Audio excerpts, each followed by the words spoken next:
amyloid beta peptides. Now, these peptides are associated with Alzheimer's disease. These are found both in the intracellular and extracellular spaces of the brain, and they are derived from larger amyloid precursor proteins, and they have an inherent tendency to form oligomers, fibrils, and plaques. And we have invested a lot of time understanding the reactivities of these peptides and their complexes with heme and iron, and how these can be relevant to Alzheimer's disease.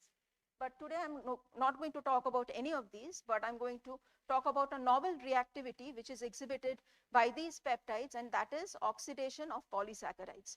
Not sure how it is relevant to Alzheimer's disease, but an interesting chemistry nonetheless. Now, generally, the oxidation of polysaccharides is carried out by a class of metalloproteins known as LPMOs, which are lipid polysaccharide monooxygenases. And recently, these class of enzymes have gained a lot of popularity, lot of focus, surely because of the reaction that they catalyze.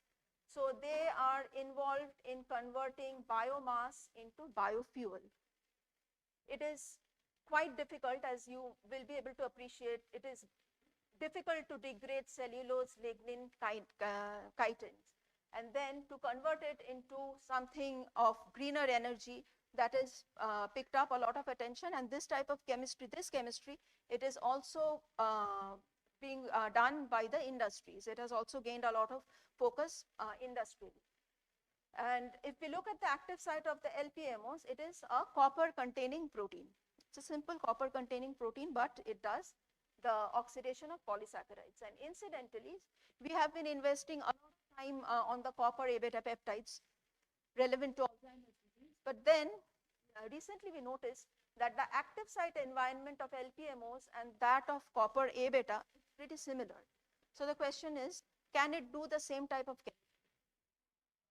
So this is what the LPMOs do. This is beta glucan, and in the presence of hydrogen peroxide, there is cleavage, there is oxidation at C1 and C4, giving rise to aldonic acid and gem diols.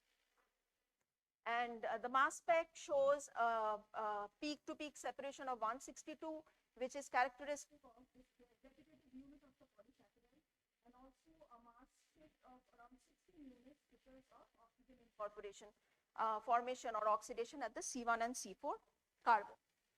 So when we took the same beta glucan, exposed it to copper A beta catalytically in the presence of hydrogen peroxide, similar type of mass spec, which tells us or which shows that oxidative degradation of beta glucan can be carried out by copper peptides. So we went ahead and used a substrate analog, which is para-nitrophenyl beta-D-gluconopyranoside, which is para-NPG.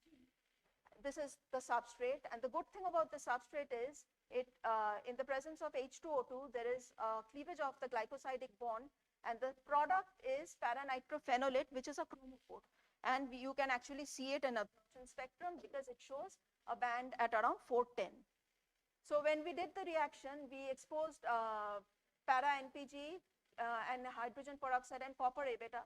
There was a nice increase in the 410 nanometer band, which shows that copper A beta could also oxidize the substrate analog.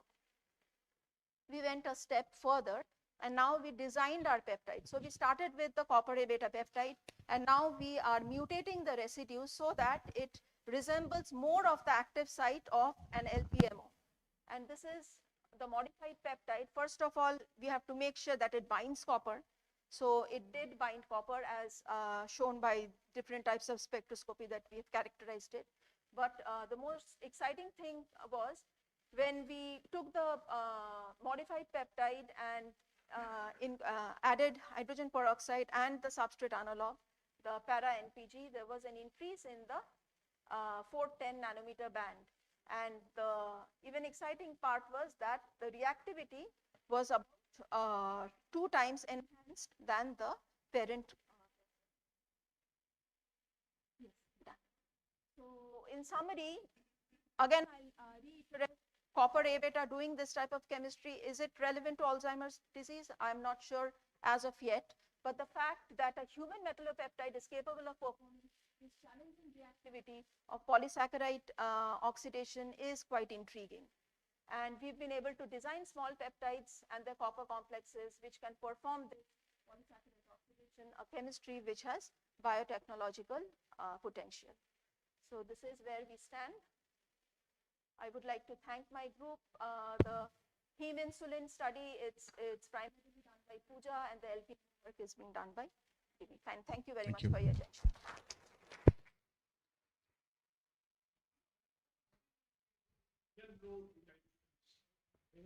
There is any studies been done where you have unnatural insulin because you have folding, misfolding of insulin, and because you're showing that the heme molecule is actually being coordinated by two histidines, top and bottom. That obviously will entail that your insulin is actually unfolded. Right. And when it misfolds, then obviously it's no longer acting as insulin. Right. What do you think about that? That's a very good question. So you are talking about the reversibility. If it is binding when it is opening, these are small peptides. So if these are big peptides and the folding, unfolding would be more. Yes, yes. But insulin, it's a dipeptide. It's not that big. So there is a possibility. I don't have an yes, no answer. But there is a possibility it will be misfolded, and there is also a possibility that it will bounce back to its. Out in the cavity of that. Right. It opens up. It does not necessarily go into the original form. It could very well be that. Sir. Mics. I was curious to observe your results. My query is that is insulin heme co-crystal known and No. whether its structure has been No. determined? If not, why not? Maybe for our study. Maybe we need to put it out there and then people will look for it. You know, old people who listen to seminars are not supposed to do anything. They can comment and give suggestions for others to do. Actually excited because it actually provides a mechanism for why the insulin goes bad or when people are suffering from right. Absolutely. About the location of the tyrosines and what is the oxidation state, you will be able to find a better solution. Absolutely. So that is our next step forward, to look for actual blood samples and see if these are in vitro. We are doing it in test tubes. So now we have to see whether this is actually taking place or not. So nice talk, Somnath. Oh, did you have anything else to add? Okay. Ribonucleotide reductase has a stable tyrosyl radical. So I'm curious to know whether this tyrosyl radical attached to heme has similar signatures, spectroscopic signatures as the tyrosyl radical of the one that I have checked it with, yeah. That's a good point. I'll look into that. RNR I have not. Okay. But hemoglobins, if there are a couple of studies where to hemoglobin, if you are adding H2O2, then in 30 seconds, they are forming compound 1 star where the tyrosyl radical EPR signature is very similar to what we see. I see. Thank you. Yeah. Good talk. I have a couple of questions. One is how stable is the disulfide bond in the presence of heme and hydrogen peroxide? And that reminds, no, the disulfide bonds in. Okay. The disulfide. Disulfide we have not probed. Okay. And how stable it is. Another question is what happened to the hexamer, because insulin exists as hexamer with zinc coordination. And do these tyrosines are exposed in the hexamer and can still react with the hemine hydrogen peroxide? Right. You know, the oxidized ion that maybe you have. Yeah. Yes. What happens to the insulin? We know that, okay, the insulin bond is happening. But anything more than that, we have not been able to probe. Whether it's not allowing insulin to form hexamer in case. If you're adding H2O2, slowly it's going to. Yeah, Shing. Okay. In your second part, you are talking about copper, and I was thinking that how it is interacting with your peptide. Say, for example, your EPR is very similar with copper sulfate. EPR that you have shown. Here. This one? Yeah, this one. So how it is, no, it gives anything about the geometry around the copper? It will, of course. It's So an what axial. is the geometry? It is an axial system, and we have to, like, we have not looked into, but it's definitely not the EPR of copper sulfate. If you're adding copper, the copper signatures are the EPR of copper sulfate and the copper bound to our peptides. The signatures are completely different. Yeah. The A values, the G values, they are different. So it is not free copper.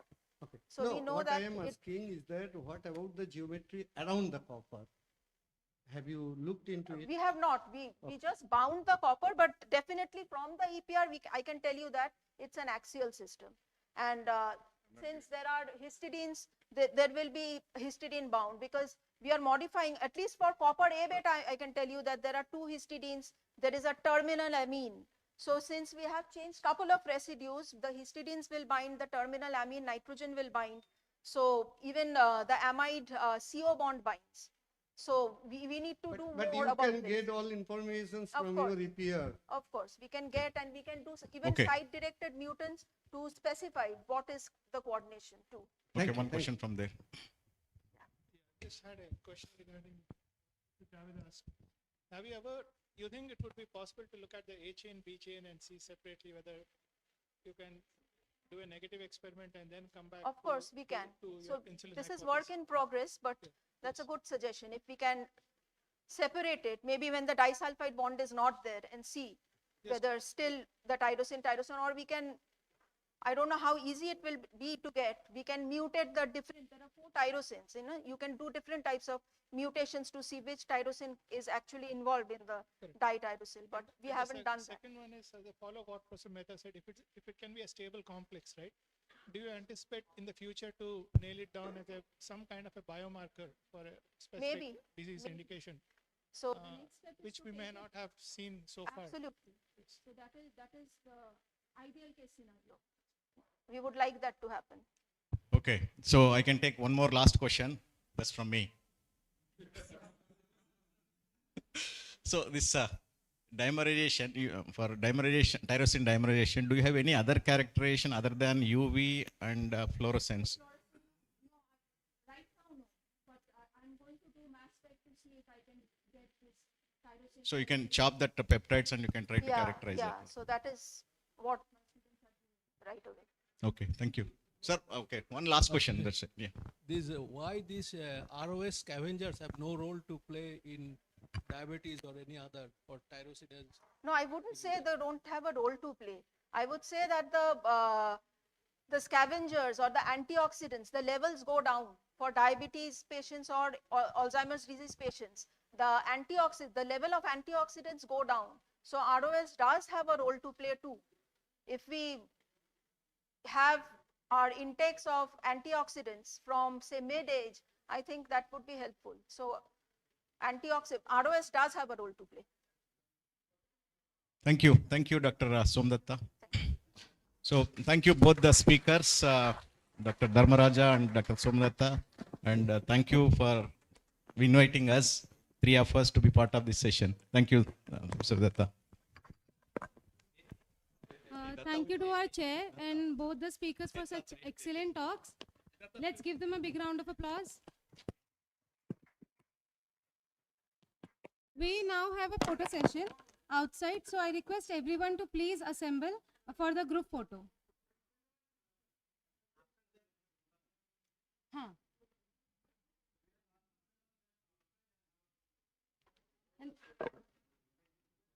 And please reassemble for the next session.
Yes, sir.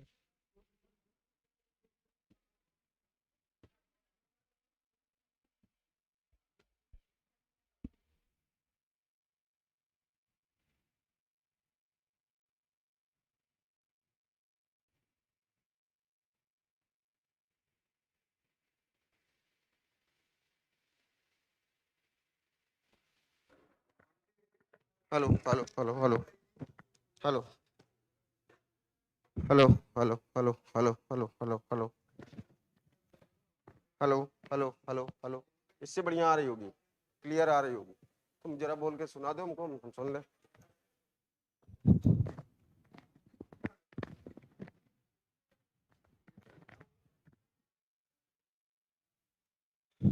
Hello Sanju भैया। Hello hello Sanju भैया, collar mic check. थोड़ी सी noise आ रही है शायद। जी sir, बताइए sir, आवाज आ रही है? बहुत अच्छी आ रही है। हेलो हेलो, कहाँ है? हेलो, और भैया क्या हाल चाल है? बढ़िया है क्या? रेहान भैया,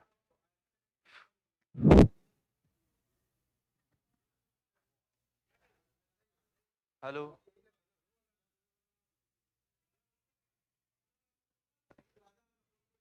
हेलो रेहान भैया, हेलो। मेरे को तो नहीं लग रही आवाज आ रही है। हेलो हेलो हेलो हेलो, ठीक ठीक।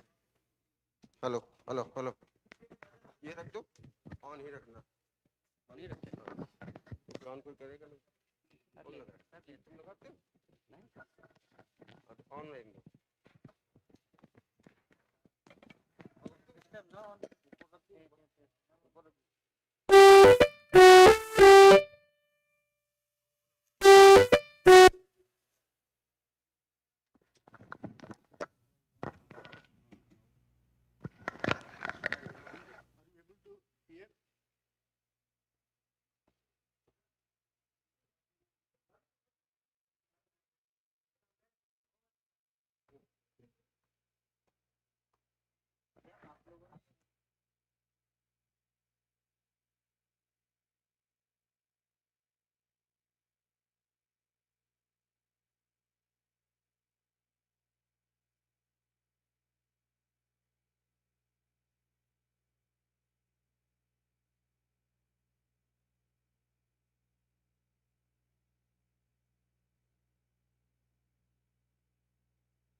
Ramya,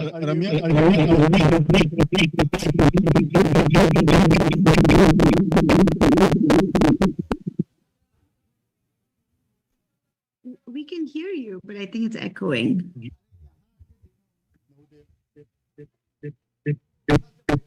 There's a lot of echo. We can hear you, but I think it's echoing.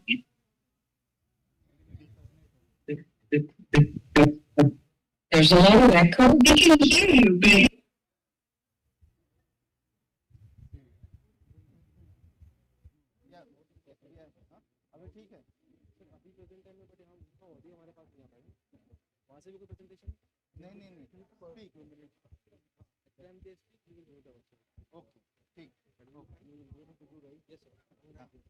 okay, fine, fine.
We now begin session 7, the fireside chat. A fireside chat is a warm and informal conversation where we get to know the speaker beyond their scientific achievements, their journey, experiences, inspirations, and the stories that shape their career. Today, we are honored to have this special interaction with Professor S. Chandrasekaharan, and the session will be led by Professor V.K. Singh. I request Sir to kindly take over and begin this insightful conversation.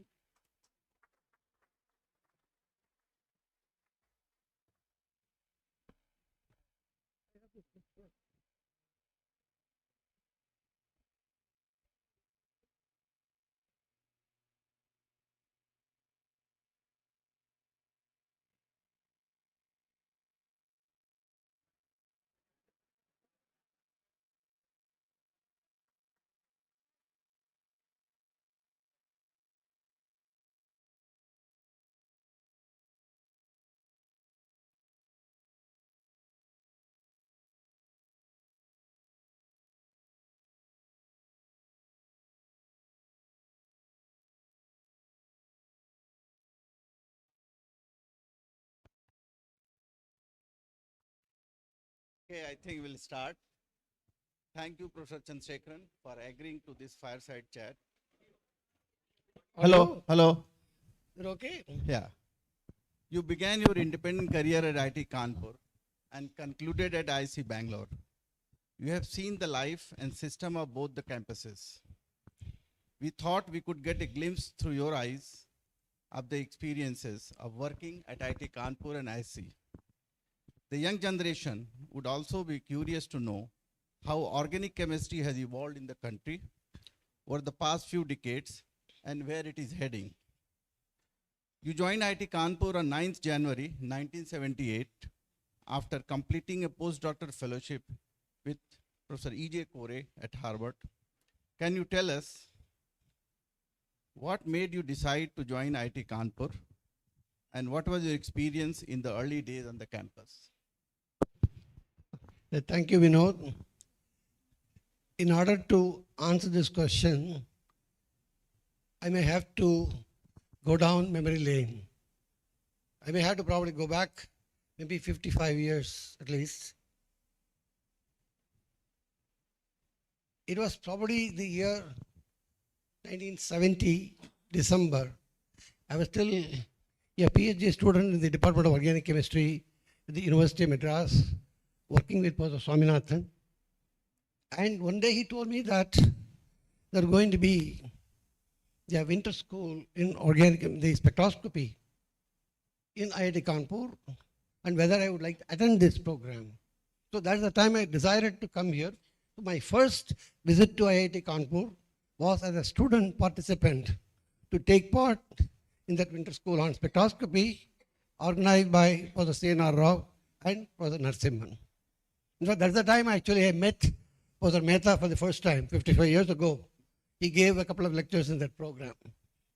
That changed my life completely, because that was a transformative experience, because during that time, I was there for a little over 2 weeks in the campus. It was during that time that I interacted with a lot of graduate students of the department, a few faculty of the department, and of course the lectures that I heard on spectroscopy was truly amazing, because that's the kind of lecture that I never had as a student any time. And that was unbelievable, and that made a lasting impression on me. It was at that time I was actually wondering whether in fact I would have an opportunity to be part of this system. But I knew that I came from a state university system, maybe I was not good enough to do that part. But it was there, the seeds were sown at that time for my desire to be part of this system. However, then I went abroad for postdoctoral work, and then I was with Professor E.J. Kore at Harvard. It was sometime in 77, if I remember right, when my mentor at the University of Madras, Professor Swaminathan, wrote to me indicating that there may be a position for a faculty in organic chemistry at IIT Kanpur, and why don't you apply for this job? I wasn't sure whether I would actually make it great, simply because this is the place which was most happening place at that time.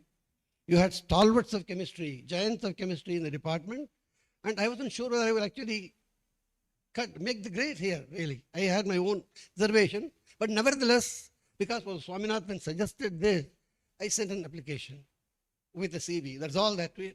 And then, maybe after about 6 months, I got an offer letter. But this is the time where I had not attended any interview. I did not give any job talk in the department here at all. IIT Kanpur has sent me an offer letter without ever looking at me completely. That's very nice, but still it's a happening place. Yes. The other question I have, were there times when you felt discouraged here, and how did you overcome those phases? Yes, the answer is correct, yes, because I had gone through what you would call as phases of trials and tribulations, or what you would call as agonies and ecstasies at different points in time. Because that, of course, is quite natural. Any new system that you get into, you always have the so-called teething trouble, problem of settling down. And also, I was new to this place because I had never stayed in the northern part of the country before. So therefore, it's a question of getting adjusted to that kind of a problem. And also, I actually arrived in the campus at the wrong time in a way. January, yes. Because I came in January, which was cold, and also that's the time the department was in mourning, really. Because when I came here, everything was very quiet. And I found out soon that was a Deva Prabhakara, who was a professor of organic chemistry in this department. He had just passed on a few days before I came.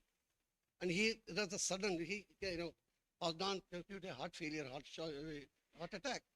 And so the department was actually mourning. He was in total shock.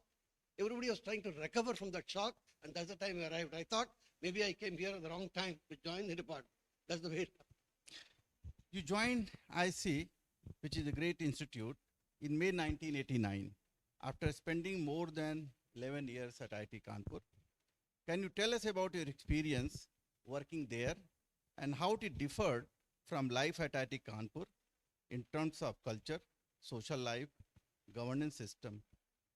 Well, there are certainly a lot of differences. As far as IIT Kanpur is concerned, this is something which everybody knew right from the beginning. This is the place which had this seriousness about teaching and research together. And also this is the place where the best undergraduate population existed at that time. Therefore, this is probably a very good place for launching a career in research. And also this is a place where you actually get trained for teaching in the process when you interact with the undergraduate student. That is a very major difference. And of course, the campus, the government system, as far as I know, is probably a lot of freedom, a lot of flexibility. That, at least in my opinion, no other institution in the country had that kind of a privilege. And also, as far as the life on campus was concerned, or the life in general at that time, because the Kanpur city did not have anything to offer, honestly, because we didn't have too many opportunities to go to the city to enjoy, do anything. So most of our life was on campus. The campus, everybody knew, everybody, because we practically had lunches, dinners, parties, all the time happening within the campus. So it was very lively campus within the campus. That was a very major thing. And also the students were very good. Undergraduate students, postgraduate students, quality students were exceedingly good. And there is no problem there at all. Yeah, there's a lot of And then when I went to IISc, until that time, until 1989, for example, this is primarily a research institute, high-profile research institute. There is no teaching at all. There is no teaching program when I went there. There's no undergraduate program. There's no teaching program of any kind. And so it was initially disappointing for me that they won't have any serious teaching. Although they did have what you call as research training program for PhD students, but there was more like, in my opinion, an apology for teaching, really. It's not much. But that's not really a teaching that I was used to in IIT Kanpur. But I must say that things changed quickly within a year. Because, remember right, Professor Rao was the director of the institute at that time. So immediately after I joined, I can still recall, I think some of the people who are here, like Professor P.K. Das, Professor Uday Maitra, who were there, they don't know. I think sometime in 89, mid of 89, he called a meeting of the faculty of the Division of Chemical Sciences and announced that he wants to start a new program called Integrated PhD Program in Chemistry. And this is something which was not welcomed by most of the faculty.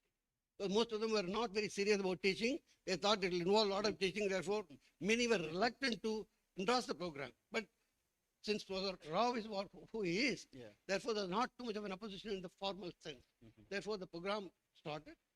And not only they start the program, but Professor Rao also asked me to be the coordinator, or the first coordinator for this integrated PhD program, which obviously needed a new syllabus, courses to be taught, identify faculty, and I had a lot of difficulty as a coordinator to identify people.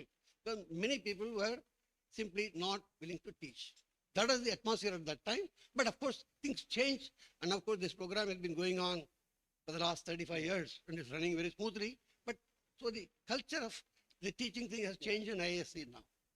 And of course, the other thing, as far as the life, there was no campus life in IIS at that time. Because as a city, Bangalore had much more to offer. You had all kinds of entertainment, social life, theaters, and all kinds of things outside the city. Therefore, everybody would like to go outside. Colleagues must have invited you to their houses for dinner and things like that. That is a very small number. It was happening, but a much smaller number. Even, for example, if you have a research group, students going to a faculty house for lunch or dinner was not that common. It was happening, but much less common than what used to happen in IDCON. Now coming to our discipline, organic chemistry, especially synthetic organic chemistry, has become quite a mature science. Can you throw some light on one? What global transformation has the area undergone over the last 50 years? Well, it's a big question, and actually it may take more time to answer this in a way if I want to do that. And what I will do, however, is... Let me ask the second one also so that both you can combine. Right, okay. How do you think we in the country have been doing as an organic chemistry community from this perspective, and any advice for young researchers? Okay, maybe the way you said, I'll probably combine these two to give an answer. The way I look at organic synthesis and probably look at the last 50 years, I probably have to start with what originally Sir John Kanpur said about organic synthesis. Synthesis is you do make molecules that you want and from molecules that you have. That was the original definition that Sir John Kanpur gave. So you have to see that the organic synthesis discipline in the last 50 years globally has undergone a metamorphosis in a way, if you would like to call, because the early days, synthesis was done mainly to kind of prove a structure of a molecule that was isolated from nature, because the spectroscopic facilities are not advanced to the level where you could get the structure correctly. And of course, with time, we also found that people are trying to do synthesis because molecules that are available from nature, which probably could be a drug or whatever, they're available in small quantities. You have to actually make them in the laboratory, and therefore, that is a motivation for doing synthesis in the early days. And the other one that you would probably look at in the early days was, in the process of doing synthesis, particularly a total synthesis of a natural product of whatever one looks at, that provides the people who are practicing to come up with the new reagents, new reactions, new strategies, tactics for doing things. That became a good training ground for PhD students. And these are the people who are obviously going to be taking up positions in academia as well as industry in future. That's one of the major motivations. But of course, same time, we also had a lot of compounds which are not necessarily natural products, but compounds which are non-natural as well, but had exotic structure, challenging structure. With the result, people who are looking at complex synthesis in a way it was perceived was, it is like climbing Mount Everest. Okay. Because again, you can probably go back and look at quote Edmund Hillary as to why would he want to go to Mount Everest? And he said, because it is there. So that's the kind of attitude, because the molecule poses a challenge to you, therefore you would like to make it, you want to show you are better, as good as nature. And that's the general. Therefore, what I see, and of course, again, I will have to say, in spite of all our efforts in organic synthesis over the last 50 years, our ideal goal for synthesis would be, can you, for example, get 100% yield in every step? Can you, for example, get 100% selectivity in a reaction? Can you, for example, do a reaction with zero waste? And these are the ideal goals. But will we ever reach that goal is something which is probably the future will have to tell us. With the result, if I have to kind of quickly look at the way organic synthesis evolved, you start with the period of woodward. That's the time synthesis was looked at as an aesthetic, an art, and you appreciate the elegance of synthesis as being published, and published most of the time because of an intuitive kind of an approach, which was initiated by Woodward. And then we moved on from that phase to that of work by Corey, where you are sort of talking about rational, logic in chemical synthesis. And having done that, then we moved on to a phase where we had started worrying about chiral molecules. We want to start at making molecules which are chiral in nature. Then we said, can we make them by a catalytic method? Therefore, the catalytic osmotic synthesis became an important facet of things. And then having done all that, now also I have to probably say, in the early days, in the days of organic synthesis, you all probably, or most of us who have taught, who have practiced organic synthesis, we looked at synthesis, particularly from the point of view of what you call as heterosynthesis, essentially doing a disconnection of a bond in a heterolytic fashion with nucleophile and electrophile, and therefore you look for equivalent that you can put them together in a chemical reaction.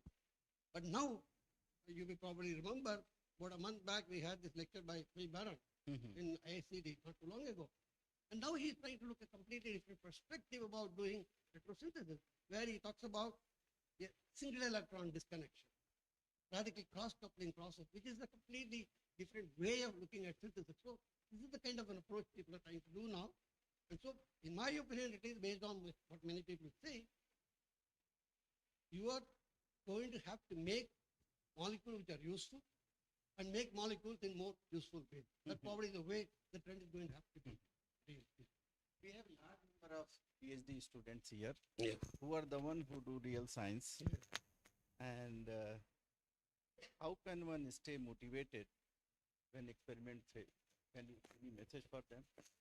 See, as an experimental chemist, an experimental organic chemist, people have to know when you get into the business, failures are part and parcel of a research career. And again, in my opinion, based on what I have gone through over the years, it is failure which actually teach you many things, new things that you did not anticipate. Because every reaction goes the way you want them to go, then the process is predictable.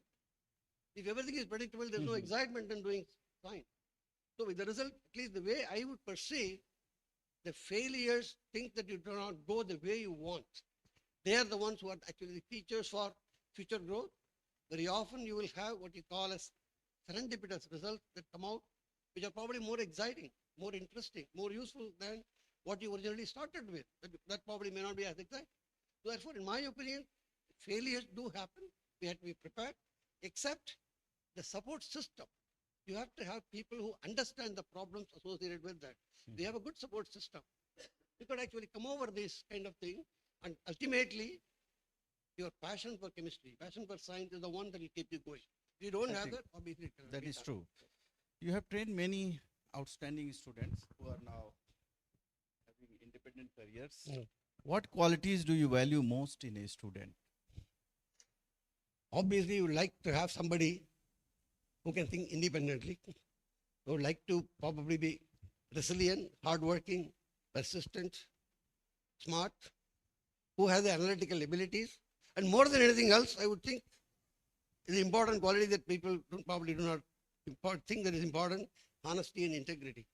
If you do not have them, there's no point in doing research at all. And that's probably what would be my major thing for young people. Yeah. Maybe anyone from audience? You want to throw some light?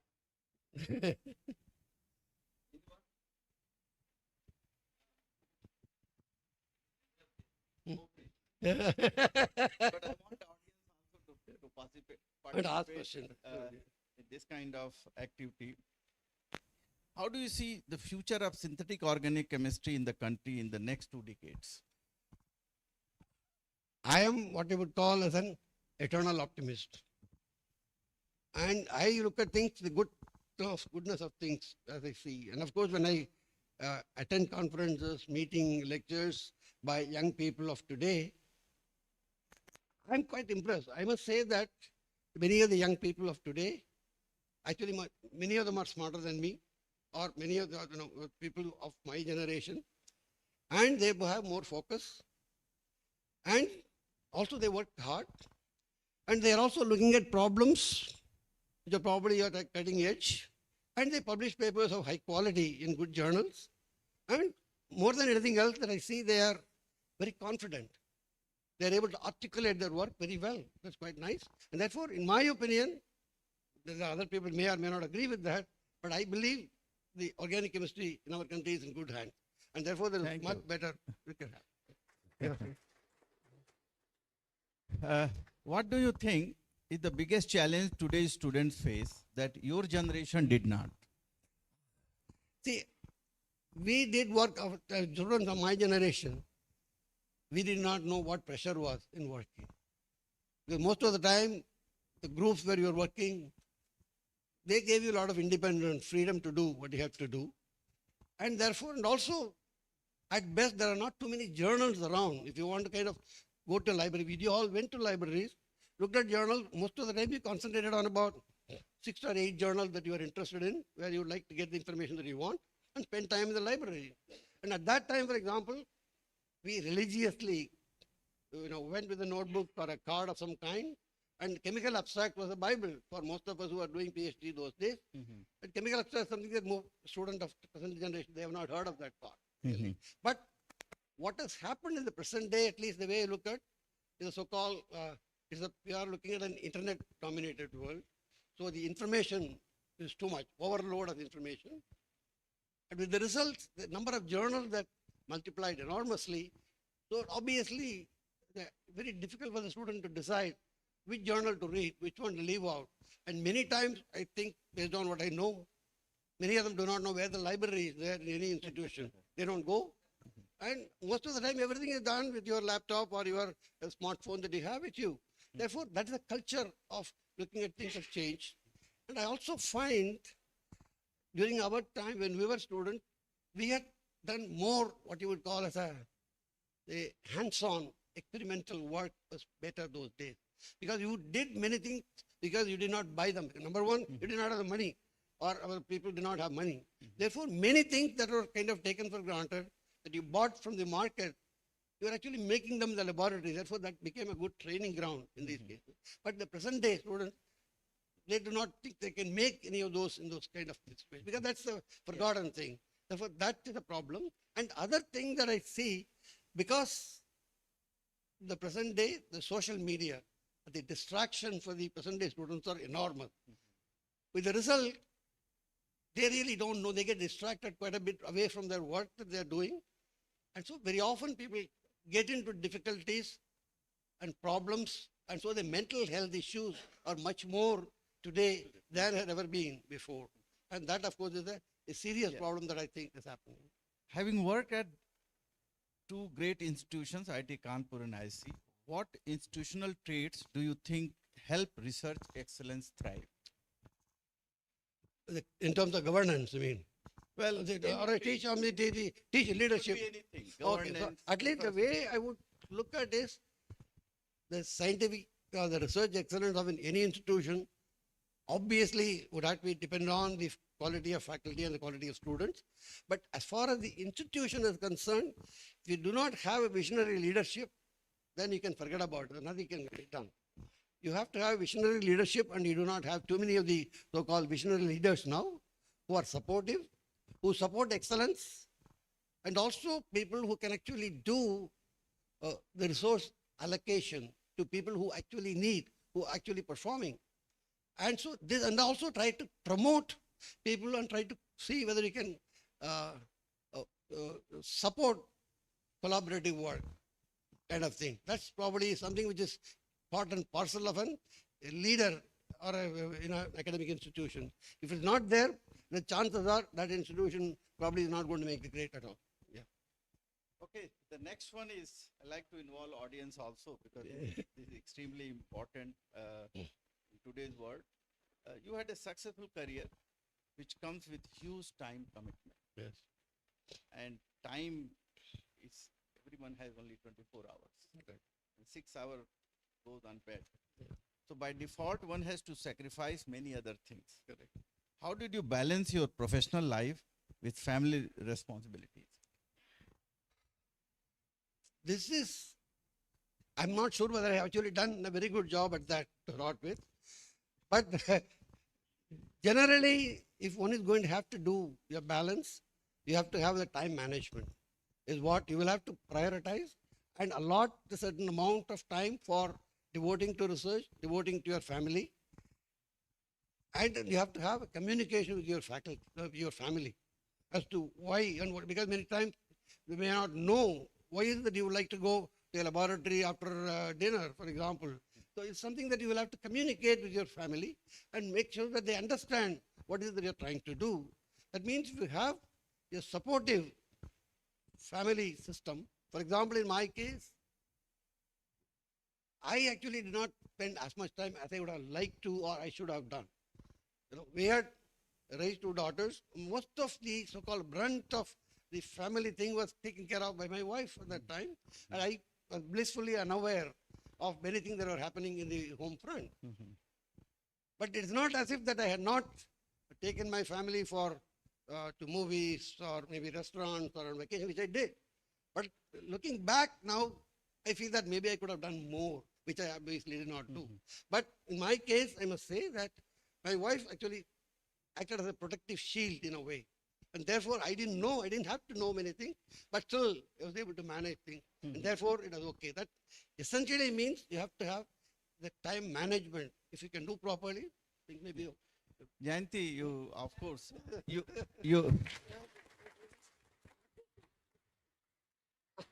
you had more pressure than him because you are a PhD student, I think, and you had 2 kids, Aarti and Ramya. So what is your experience? Because 8 o'clock he used to leave the house, I think. What I come to know that he comes to office very early. So 8 o'clock he leaves the house only when he is in town.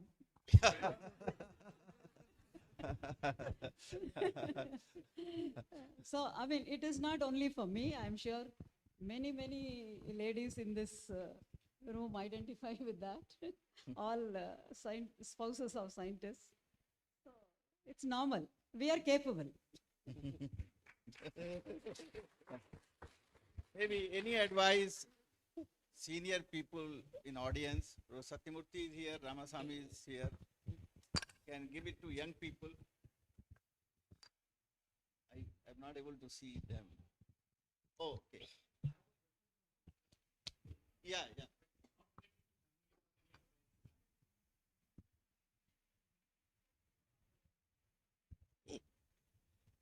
He's a Professor Yogesh Joshi from. Yeah, so I'm Oh, Yogesh hi. Joshi Of from course, I know him. All right. So, well, the first part of my question is a bit provocative. Yeah, sure. So, the way I see it, I'm from chemical engineering department. The way I see it, ultimate meaning of synthetic chemistry is in its realization in chemical engineering. So that's how I believe it. So first question is, of course, do you agree with me, or what is your opinion on this aspect? But the second question is, we see very little communication between chemists and chemical engineering faculty or scientists. Okay. And how that has been over the years, over last 50 years. And how can we do that more meaningfully? Because traditional chemical engineering won't survive without chemistry. I would answer probably, at least start with the second part of that you said. But I must point out, when I was here in Kanpur, at least the one lacuna that I found during my stay here was, we didn't really have a so-called interdepartmental or interfaculty interaction that much. However, when I went to IISc Bangalore, very soon I had collaboration with chemical engineers. I had collaboration with biologists, and that kind of a culture was there in IISc at that time. And maybe it has changed here. But somehow it probably was not happening at that time during the 11.5 years I was here. So it is essentially has to come out of your own interest. And if you can identify a partner with whom you can communicate and probably on equal footing, because the collaboration most of the time fails because you cannot have somebody as the dominant collaborator and a one who is going to be subservient and do something that you want him to do. And that kind of collaboration will never succeed. So with the result, you have to have collaborators who identify each other, understand each other, and identify the kind of projects that they want to do and use their expertise to the maximum extent. That I found to be much better in IAS system, definitely. Okay, thank you. The last question I have, which is, I believe, because quite often people do good science, they publish something, they get into professional services, administration. As Jayanti mentioned, if you are at home, means people travel a lot. And they mentioned that these professional services, including administration, does impact research output. And quite often people say they are not able to do much because of this.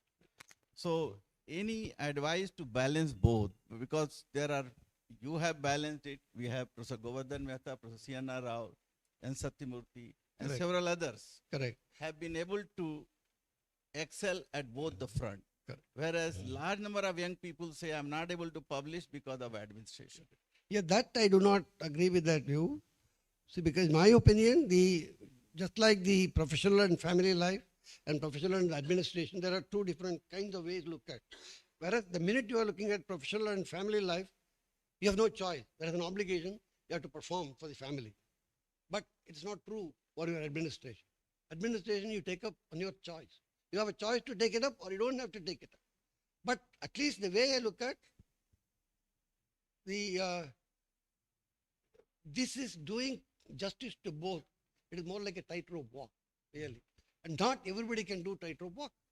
If you don't do it right, obviously there will be disaster. That's the problem. And everybody knows for themselves. Because this is where your time management again comes into the picture, prioritization of your responsibilities, and also decide for yourself whether you actually can do it. Because nobody else need to tell you cannot do. To yourself, when you take up a responsibility, do you think that you can actually do the time allocation the way that you can actually do justice to both? If somebody feels that he cannot do, he should not take up administration. And therefore, having done that, then it cannot be used as an excuse for not doing or performing, and say that, because I am involved in administration, therefore I am not able to publish papers or be active or not able to spend time with the students. That will be like a lame excuse that nobody will buy. Thank you, Professor Chandrasekaharan. It was nice. I think we conclude here, and I think we'll go for tea. And I request all of you to be in the hall by 4:45. Felicitation function will start at 4:45. Okay, very good. Thank you. All right.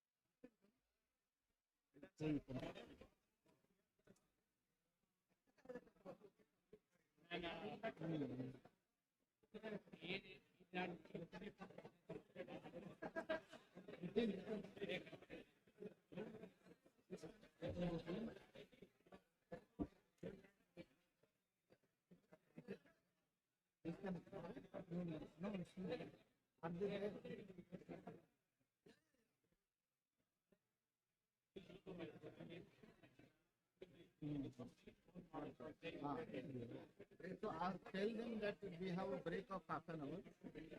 Can you just tell them? You tell them. We have a break of half an hour.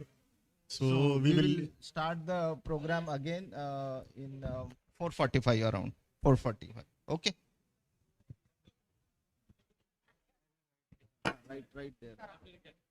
Start at 4:45. IST. Go right.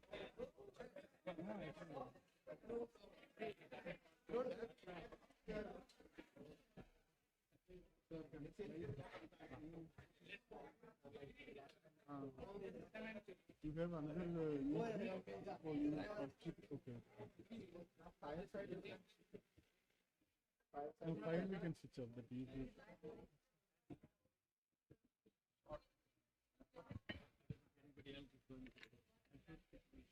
there is one video, sir, and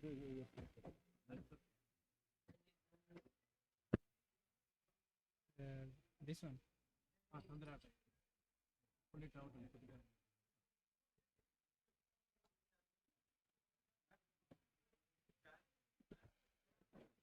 Open.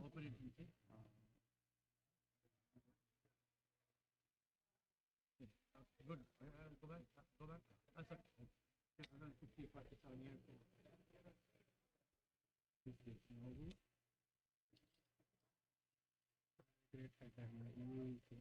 You saw you. So what next? Video. Where is the video? We need to share in this one. They are somehow sharing the screen. I don't know how they are doing. Yeah, We have asked them how that can be done.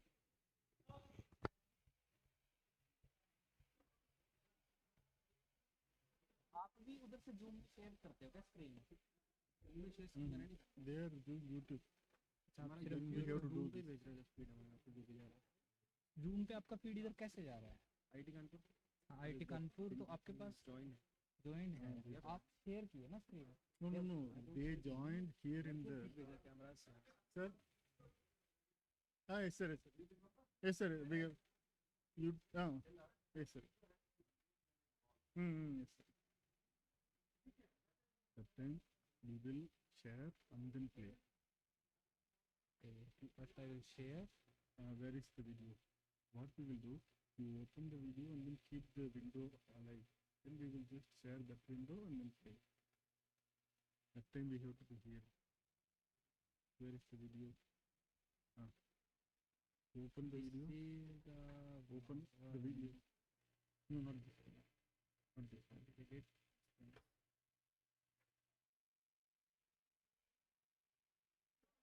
video. Register it.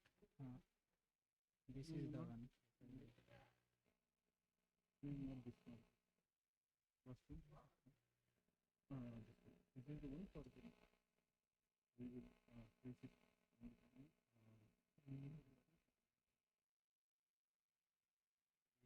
है ना. अच्छा. जैसे आप यहाँ move करोगे तो microphone of कर दूंगा. So when we play the video, can we do it one time here now because no one is there. Open the thing. With the sound, there is the sound.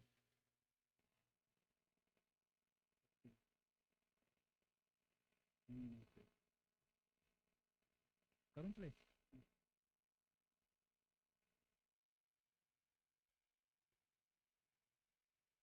इधर आना चाहिए ना आवाज.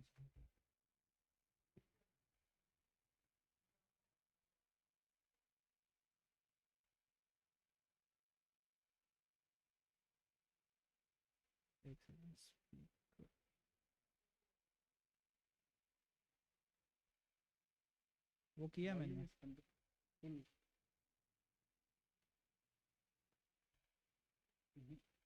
Up.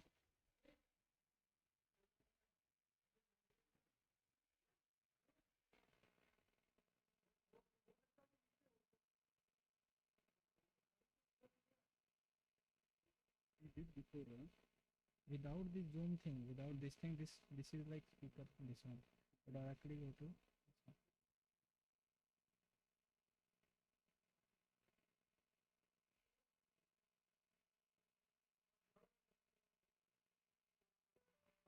This is my PC one.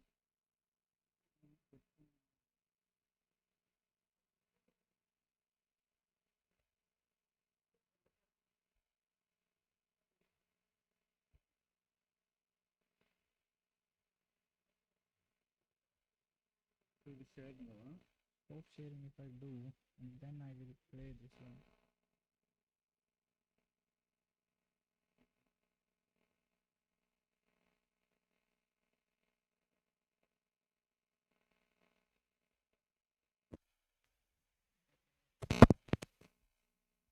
Co-workers. But I have known that you've been like that. The connection was low. Even when you were a poor graduate student, having had the privilege of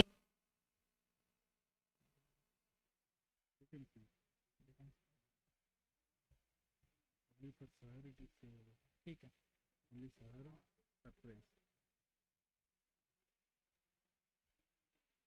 ठीक है. जब तक ये video चलेगी तब तक कोई नहीं बोलेगा, ठीक है? इधर से मैं ऑफ कर दूंगा, आप चालू कर देना। Yes. Bit to the This is the first one we are going to play. no, we will tell the name of Dr. Zero.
We now begin a very special session dedicated to celebrating the remarkable contributions and legacy of Professor S. Chandrasekaharan on the occasion of his 80th birthday.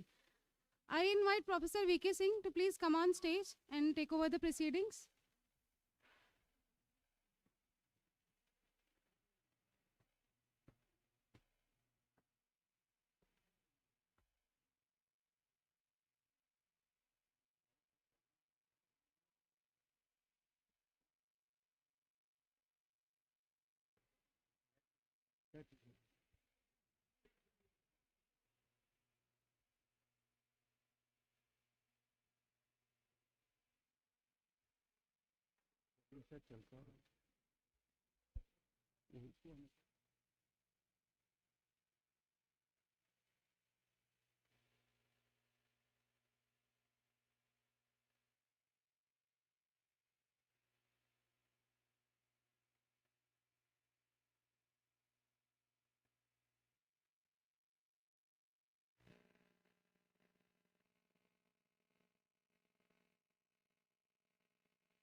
Good evening.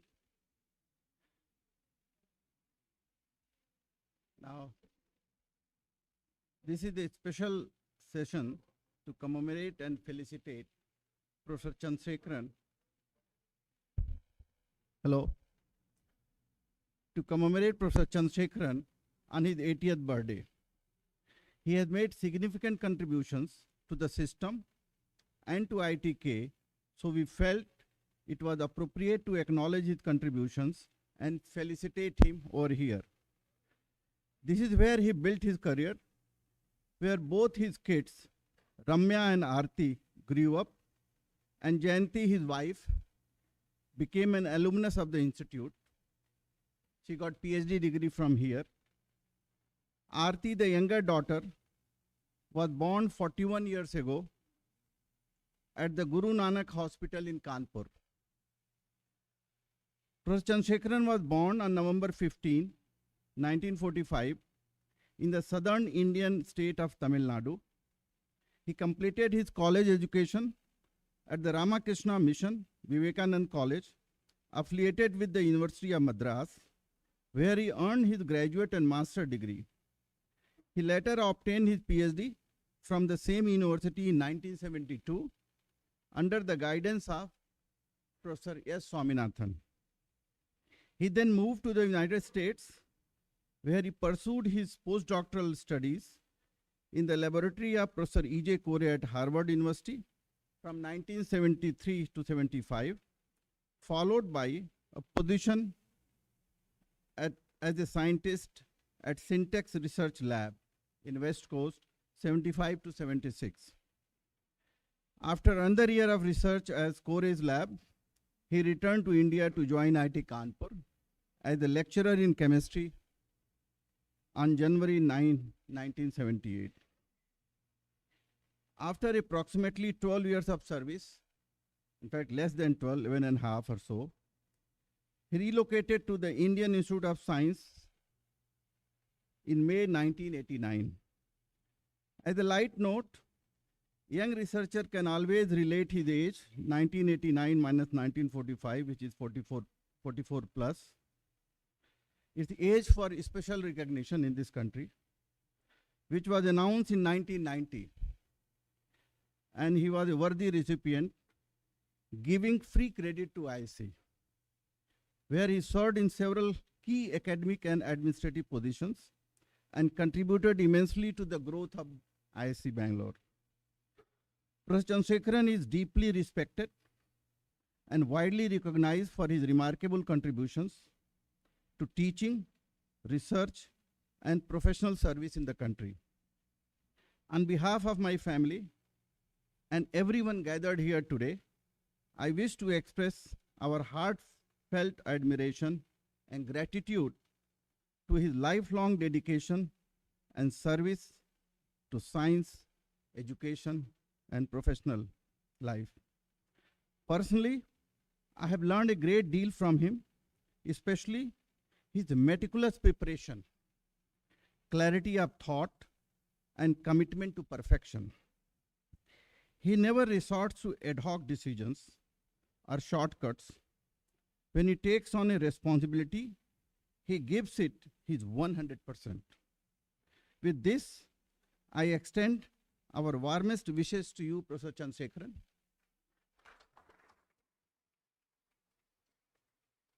On your 80th birthday, may you continue to inspire young future generations.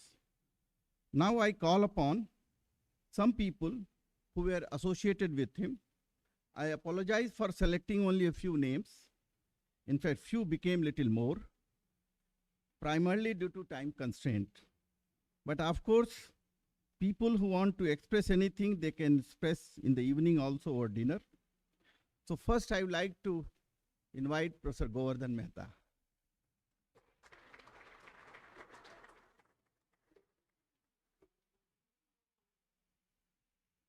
I would like Professor Satyamurthy to be ready so that we can save time.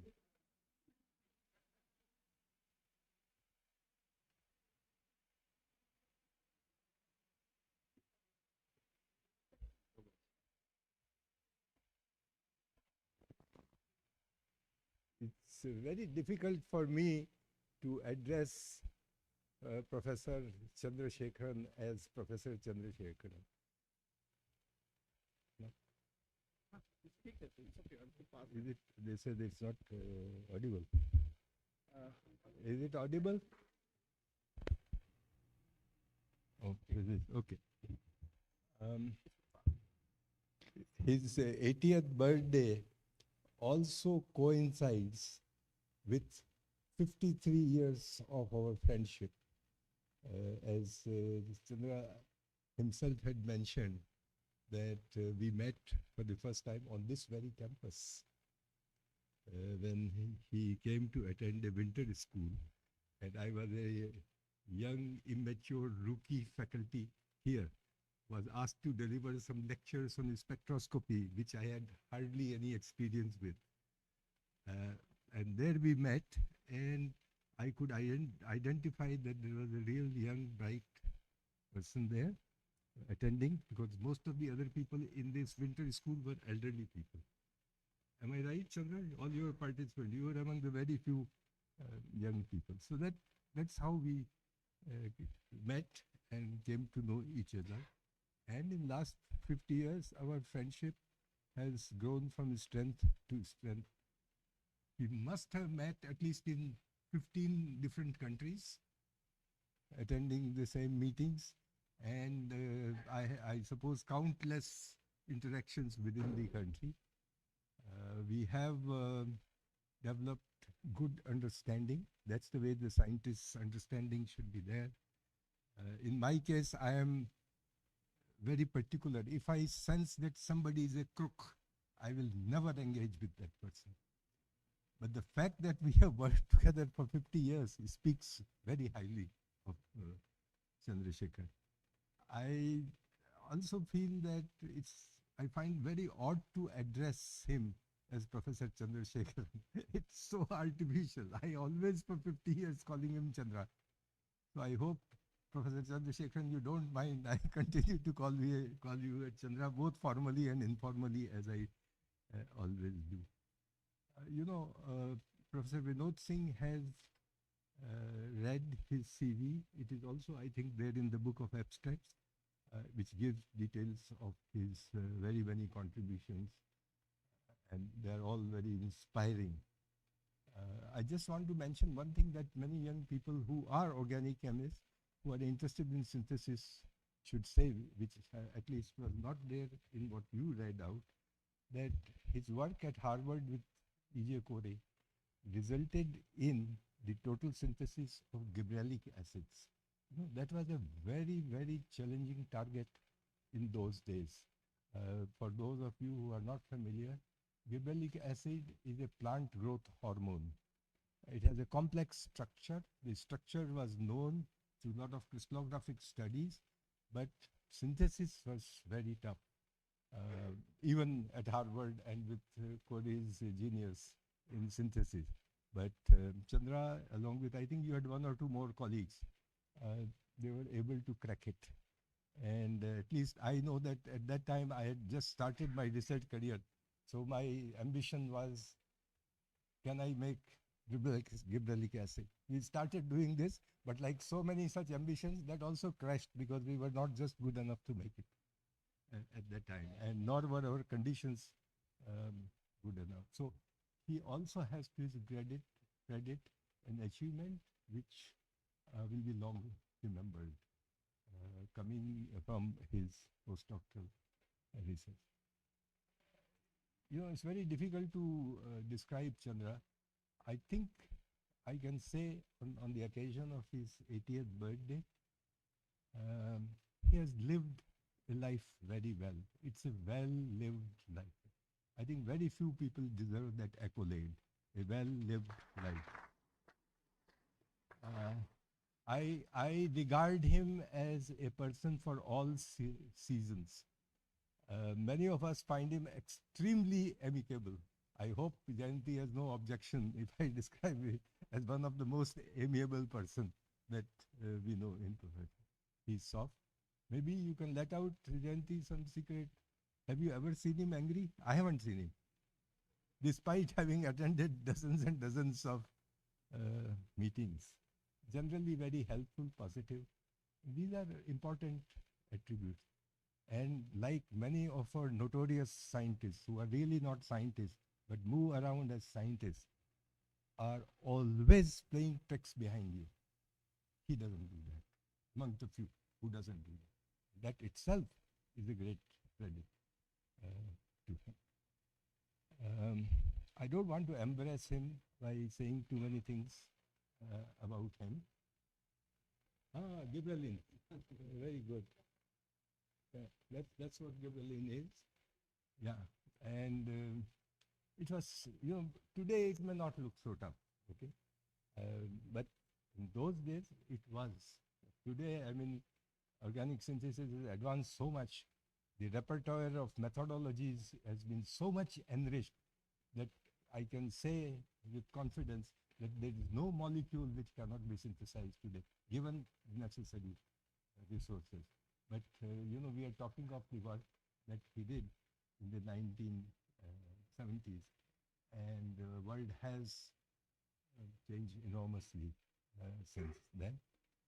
So I will not take too much of your time, except to say that it has been my privilege to know him, to interact with him, and I hope that our friendship, which has evolved into a close family friendship, will continue to flourish. And when we are gone or we have become redundant, which is possible with aging, it is possible, at least our friendship we will have a reason to cherish. Thank you very much.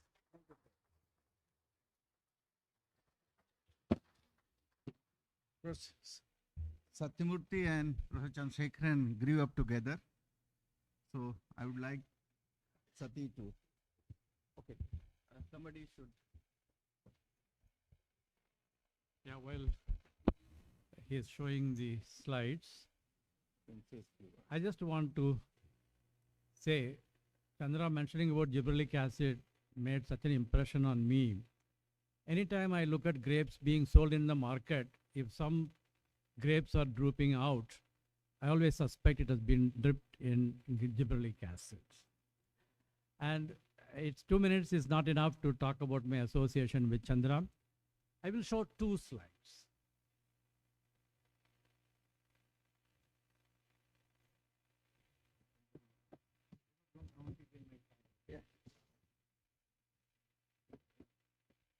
Oh, okay. That was, I hope you can see that. That is a get-together in 1970. I joined July 78.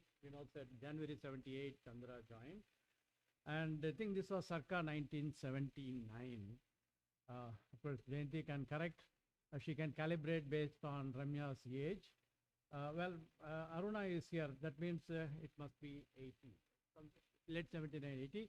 So there is young Chandra there, and Jayanti and Ramya. Raghunathan, we miss him, he is no more. And Shankarappa, right, and his family, and myself and my wife Suguna and our Aruna here. That's the way Chandra was. You can see his picture, 79, 25 years later. Sorry? Shankarappa, that's what, right? Swaminathan, okay. So, yeah, it was maybe in Ranganathan's house. Yeah, because we used to have a lot of dinners that was mentioned within the campus. So for us to meet often was a regular thing. 25 years later, Chandra was a visitor to the campus as part of the CRSI, because we hosted CRSI 2004. And Chandra, you were a general secretary? You were secretary general at that time. Of course, TKC was a former, he used to be here. Murthy used to be here. Sandeep is very much there. Gadre used to be here. Anantaraman is there. Now, that's it. Slides okay. Now, I want to say our career has gone together for the last 10 years. Once we used to discuss many things. Biman Bhakti recently wrote somewhere that gossip is important in science. We used to do that. And once I said, how come there are no reagents named after scientists? Chandra immediately corrected me saying, there is a Chandra's reagent. What it is, I will let Chandra speak about it. An outstanding teacher, outstanding researcher, and a wonderful colleague, wonderful human being that people have said. One thing I would like to say before leaving is, in spite of all this cool temper that Chandra has, once in a while, there is this mercurial rise that very few of us have witnessed. Of course, I'm not including Jayanti in this description. That's the way it is. So that's my summary of Chandra for today. Thank you. Dr. T. Ramasamy. While Ramasamy is coming in, I just want to wish Chandra, Jayanti, and the children all the best for years.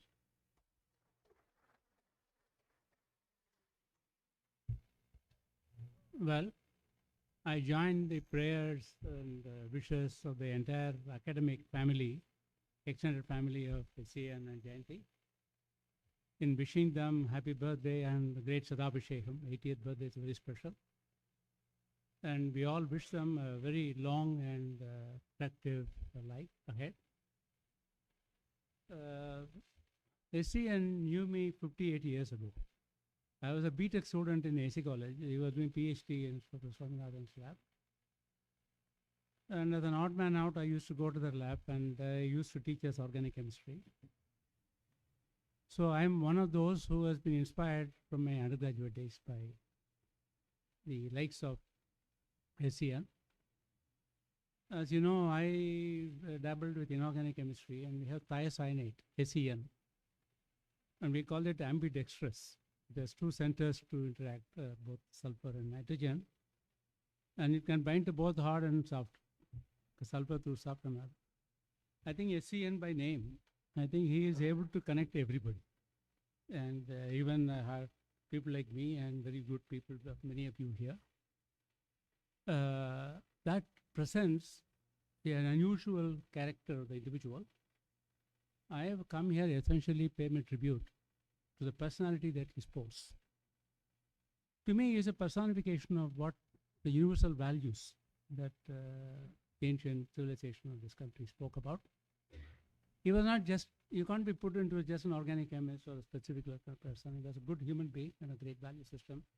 And I wish join every one of you in wishing him the very best. Thank you very much. Dr. Ganesh Pandey. And after that, Professor Javed Iqbal. Maybe you can come first while he's walking.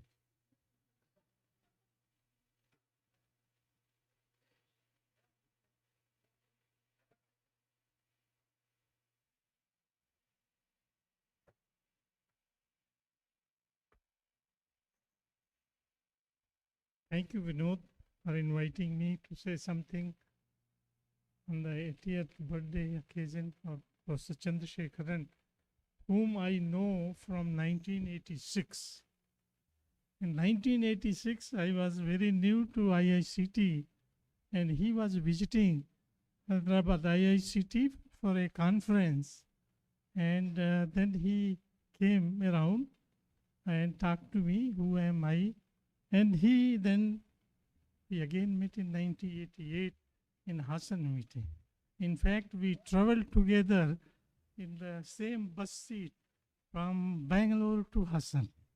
And then onward, we have developed a great friendship, personal friendship as well as professional friendship. We have been in numerous committees. I cannot count, but together we have been in so many committees.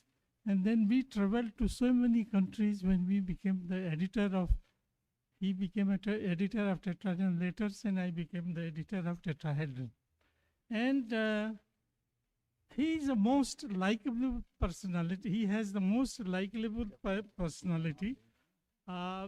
He treated always me during my foreign visit as his younger brother. He will not let me spend a penny if we have to buy a coffee or something. He will say, no, I will pay. And I discovered that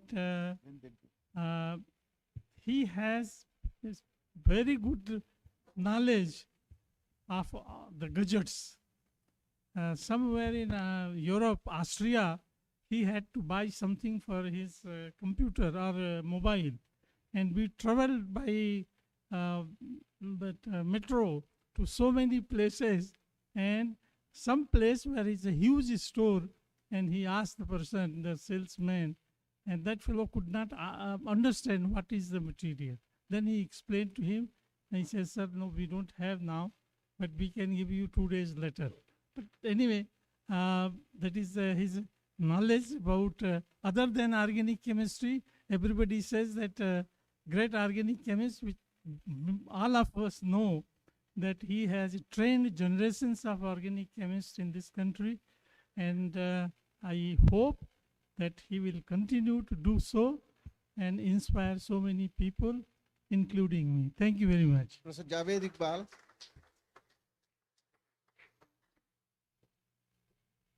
After that, Professor V. Chandrasekaharan. You know, everybody has said everything. So I have really very little to say about how good or bad Chandra is. So I'm going to actually talk about something, of course, we've known for more than 45 years. We work together as colleagues and, of course, many other places as committee members. But, you know, let me also tell you something very interesting about him.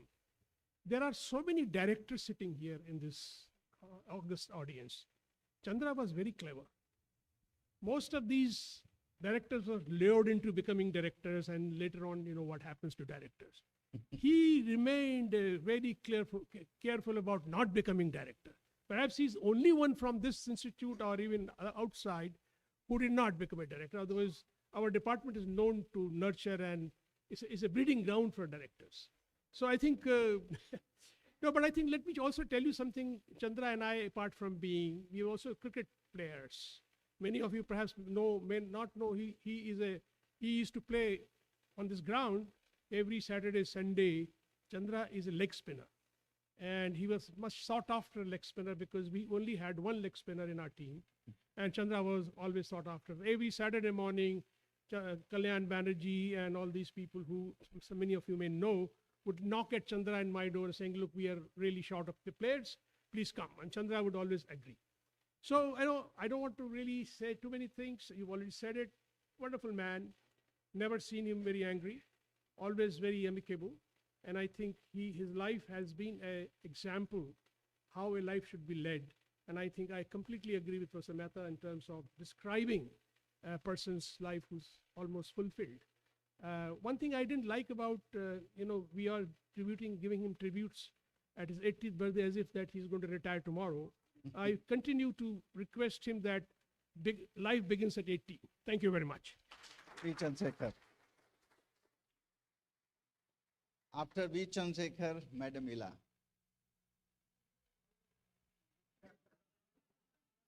No, you come.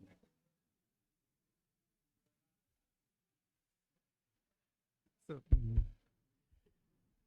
So, firstly, I must congratulate the Department of Chemistry for organizing this wonderful function. So, Vinod and Dete deserve all the praise for doing this wonderful thing for Chandra. And I knew Chandra. He came to IPCL Baroda where I was working.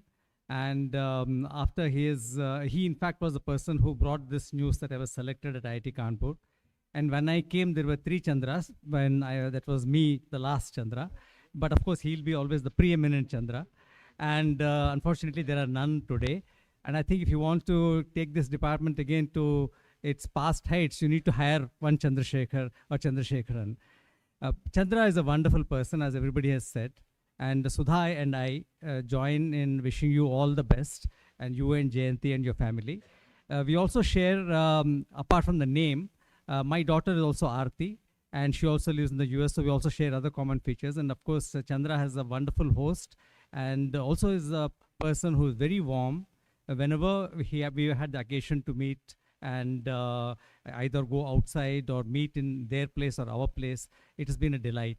So wonderful, again, happy birthday, Chandra, and all the best to you and your family. Thank you, Dixie. Madam Mila.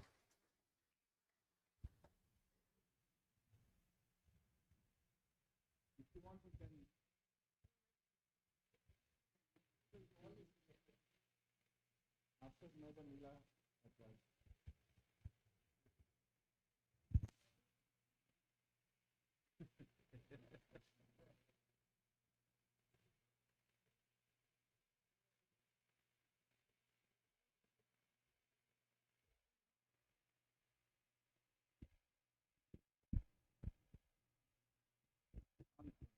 On it. Okay. I think enough has been said, but I will tell my association with him. I think it was 1978. You know, whenever my father was here, so whenever we will come from Shillong, we have joined in 77. Junjappa has joined 76. So we used to come to pay our respect to Professor George. So we met him in, I think, 78 only. We used to have winter vacation. And then we met Chandra. He has just joined this. And needless to say, he was the blue-eyed boy of Professor George. Professor George used to like him very much. Everybody likes. And then usually we used to meet in, conferences. I think that was first was Swaminathan's 60th birthday, 84. And NOST was in 88, not in 86. You were telling. First NOST was in 88. We met in NOST. I don't remember. That time there were not every alternate week there were conferences. There were limited conferences. But we used to meet and nobody talked about her chemistry achievement. But I know some chromium reagent. He has made.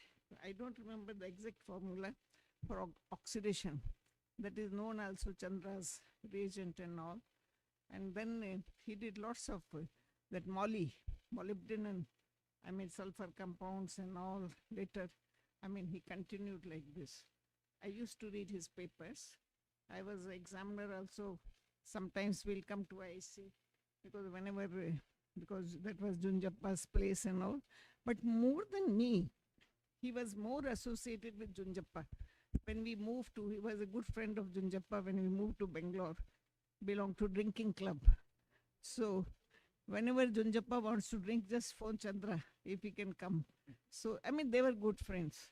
And I will say he remained a good friend till his last days. Even he came to Nehu for some workshop and all. That time Junjappa was having the rheumatoid arthritis and he used to take our compounds. And all the way from Bangalore, he sent the parcel of those compounds. And when, I think it was 2004, I was in Germany and Junjappa had heart attack. And he was the first to visit him in the hospital. Even during his cremation, all the time he was there, even seeing my management and other things. And afterwards, he wrote in Current Science, a nice article about Junjappa, his life and research work. So even afterwards, he came to our house and he was missing. Anyhow, he had been good friend of ours. We meet once in a while. We go out for lunch. Sometimes we go to his house. At least not every month, alternate months, we keep on, meeting and all. He's a very good friend, both Jayanti of the and Chandra. Not much, we don't have much social life, but it's nice spending time with them in Bangalore. And I wish you very good health in future, both you and Jayanti, and happy life. Thank you. Thank you, Madam Natarajan. After that, Dr. J.S. Yadav.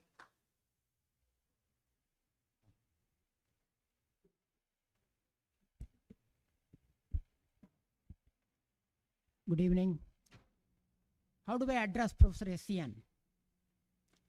As Professor Leela just now mentioned, I became interested because very rarely you see an organic chemistry paper with a title saying Molly. I think the paper was published in Angavanta Shemi. I remember looking at it, and then I get to know him more closely. When I joined the institute in 2004, Professor SCN was the divisional chairman, and the warmth, the help, especially transitioning from one institute to another institute, he made me very comfortable and made sure that the startup grant was in place and lab was in place and many other things. So in that way, yes. And later, of course, I'm a beneficiary of his support over the years. And he made me a member, probably at that time I was the youngest member, for the Inspire Faculty Fellowship program. So I had learnt a lot how to be a member in a committee and also how to take a consensus decision in all the committees, etc.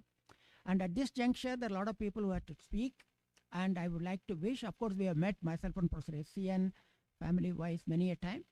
Wish Professor SCN, Jayanti, and all the members a very, very pleasant, happy life together. Thank you. Thank you, Natarajan. Dr. J.S. Yadav. After that, Mugesh.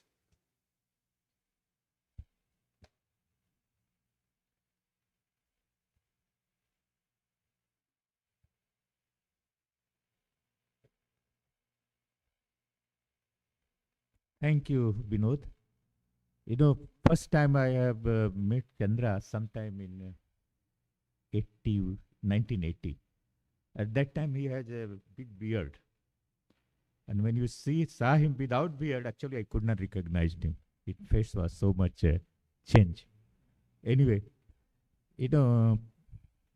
Chandra, one time I was making some esterification. It was very, very sensitive compound. Then I found one paper of Chandra in synthesis where he does methyl sulfonyl chloride, triethylamine, and acid, and forms very nicely, no decomposition. I think since then I have been following many of his work. One thing, whenever we meet him, always smiling, and same is the true with Jayanti. Maybe they smile on each other, and that's why their age is hidden.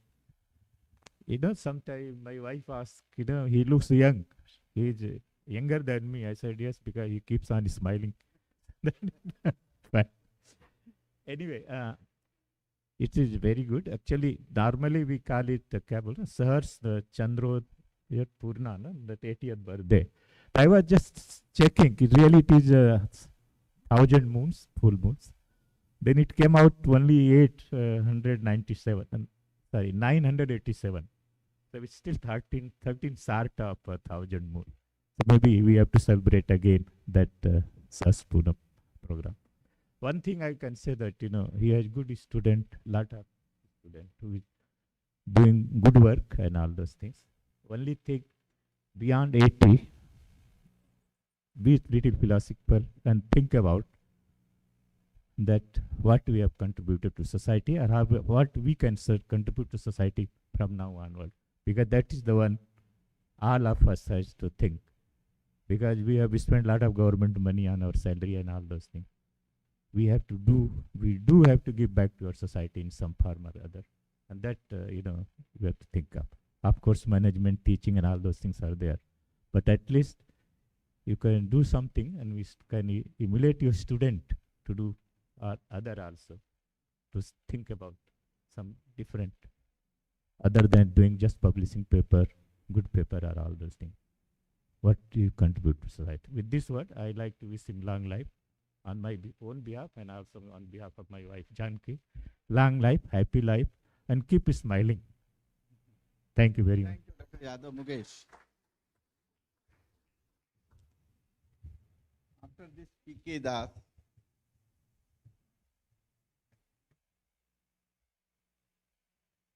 Good evening. I represent the next generation.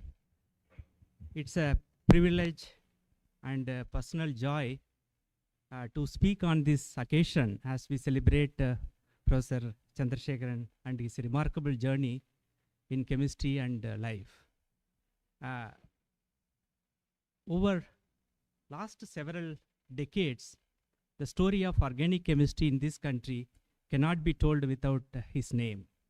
And I personally benefited from his research, particularly in the area of selenium chemistry, where the papers that he has published were not just references for us, but they were lessons in how to think about molecules, reactivity, and strategy.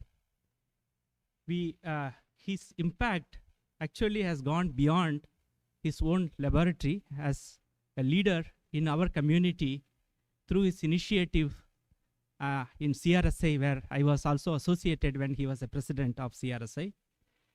And elsewhere, he has helped shape how the chemical sciences are practiced in this country, and always insisting on high standards and also the scientific culture. On a personal note, I have been inspired by his ability to combine deep appreciation for a good science with equal kindness. And for me, this began with my job interview at IPC. Professor Mehta was a director of IAC that time. And he attended my talk and later gave me very positive feedback. And that time, I was just starting my independent career. And that early encouragement at such a crucial stage gave me great confidence to move forward. A few years later, when I was in the 3rd or 4th year, one of my friends, Dr. Arunachalam, he was from Biocon Sinjin, and he called me after attending one of his lectures, where he started his lecture with a highlight from our work on selenoenzymes. And he said, Mukesh, you must be doing well because Professor Chandrasekaharan referred you to your work. And that simple comment coming from a senior figure I deeply respect meant a great deal to me. Another important moment was my early promotion, something very rare at IASC. When the department decided to process my case, he, as the divisional chair at the time, quietly ensured that the process moved smoothly and the decision came at the earliest. And his support as the chair of the Swarna Jayanti committee, where I got an independent mass spectrometer which changed the direction of my research in my laboratory, and on many other occasions followed the same pattern. No fanfare, just steady, generous support for younger colleagues and for good science. Today, as we celebrate his 80th year, we are really celebrating 3 things: the science that he has created, the people that he has shaped, and the values that he has embodied: honesty, humility, curiosity, and perseverance. These are the things that will come to influence chemistry in this country for many years to come. On behalf of our colleagues and many young scientists who look up to you, I would like to express our gratitude. Thank you for the chemistry. Thank you for the mentorship. Thank you for showing us by example what it meant to be a true scholar. We wish you good health, happiness, many more years of engagement with science and with young minds. Thank you very much. Thank you, Mukesh. P.K. Das, then Saurabh Pal.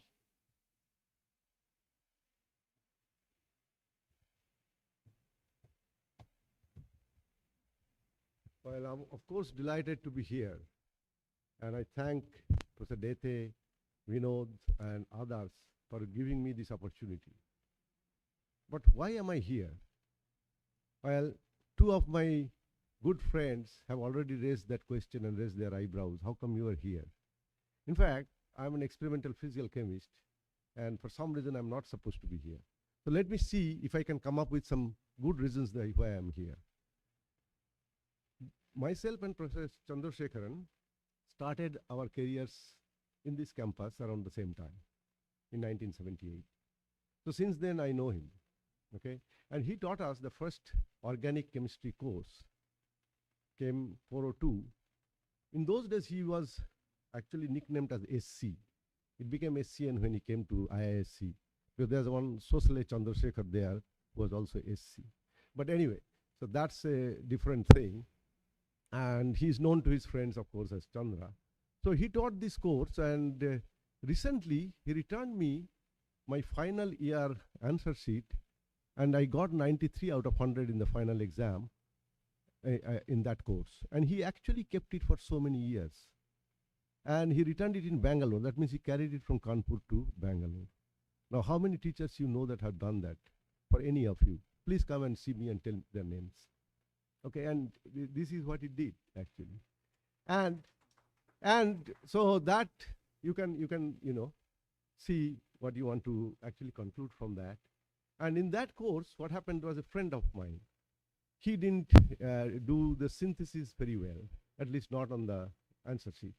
So what happened is that he actually asked for some transformation, and my friend put potassium dichromate and acid to oxidize to get in one step the product that Professor Chandrasekaharan wanted. Now, of course, Professor Chandrasekaharan gave him 0 out of 20. He went and actually argued with him that, well, at least you will get some, we'll know 5%. And after long persuasion, he actually persuaded Professor Chandrasekaharan that, yes, you may get some 2% in. So finally, he gave him 2 in that question instead of 0. So that's a story that I thought I'll tell you. Okay, so the other reason is that maybe I have been drinking 10 o'clock coffee with Professor Chandrasekaharan for the first 36 years. Now, how many teacher-student combination that you know have been doing this? Okay, nowadays even if you go to IISc Bangalore, you'll see 3 students, all retired, and Professor Chandrasekaharan go for 10 o'clock coffee. And if you don't believe me, a younger colleague actually asked yesterday, did you have the 10 o'clock coffee already? That means all the 3 are here, okay? And I'm not going to tell any names. You can imagine who they are. But, all 3 retired students and a retired professor going for so many years for coffee at 10 o'clock, which many people actually were critical about this. They thought that we were wasting time. Little they knew that we actually solved so many problems of Indian science and world during those coffee times. But, and some of them are here too. Okay, now one more incident that I remember, that everybody thinks that Professor Chandrasekaharan never got angry. I know at least one incident, okay, and I'm going to tell that. Okay, again, no names. Okay, so one day, Professor Chandrasekaharan was the convener of KVPI program, a program that many of you may know, a very well-run program, and then I heard that I was actually in that committee, in the KVPI committee, and I heard that he has resigned. Somebody told me, so I went to his room. That it turns out that you actually resign. He said, what do you think? What do you want me to do? You think that I'm going to actually take all this? I didn't know what. Okay. Then he said, no, I mean, what is the reason? No. How can that friend of mine for 45 years write me a note like that? And I took some decision, and do you expect this from a friend? I still have no clue who that friend is, what letter was written, nothing I understood. Okay. Then he said, no. I said, okay, well, just cool down. And no, I mean, you don't understand this. Pushpendu, you have to understand. And I said, yeah, I don't understand, that's true. But I couldn't figure out why he was just fuming mad. Okay, then later on, of course, the director called, and director explained what happened. But unfortunately, or maybe fortunately for some, that nicely run program has been closed down by DST without any resistance from us. So what happened, that but that actually did something good to the friendship. Now it has become a 58 years of friendship between those two.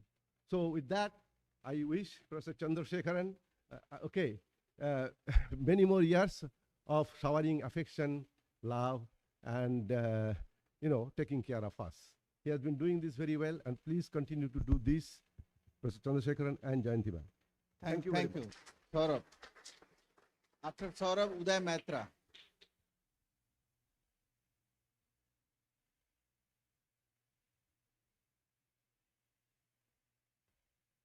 Thank you, Vinod, for inviting.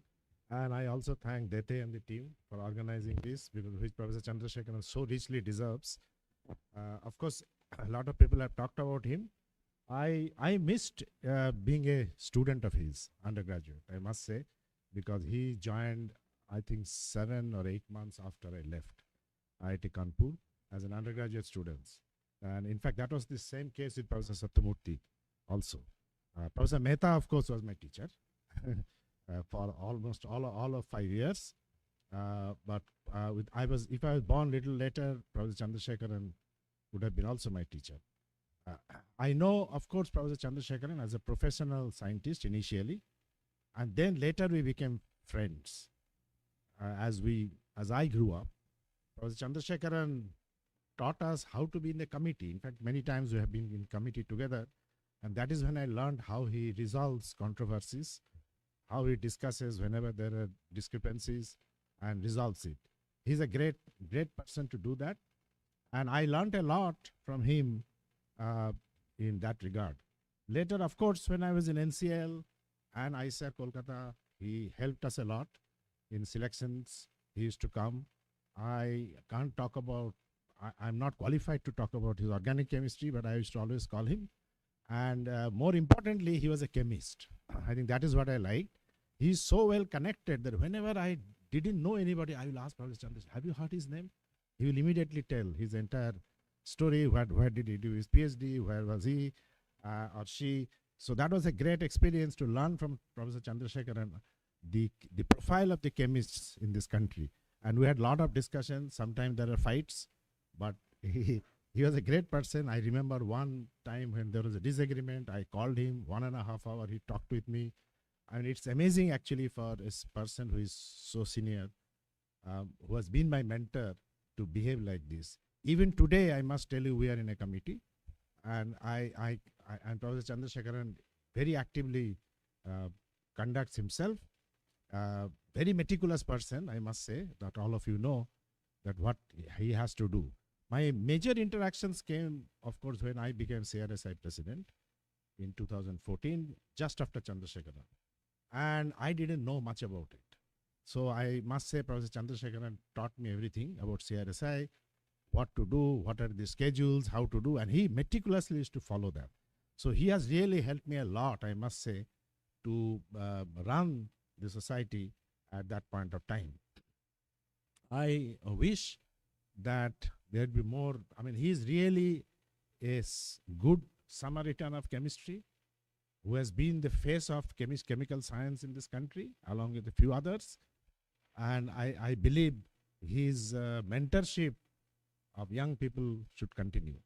He is only young at 80, and I'm sure he looks so young that I'm sure he'll continue quite a few years mentoring colleagues, not just organic chemistry.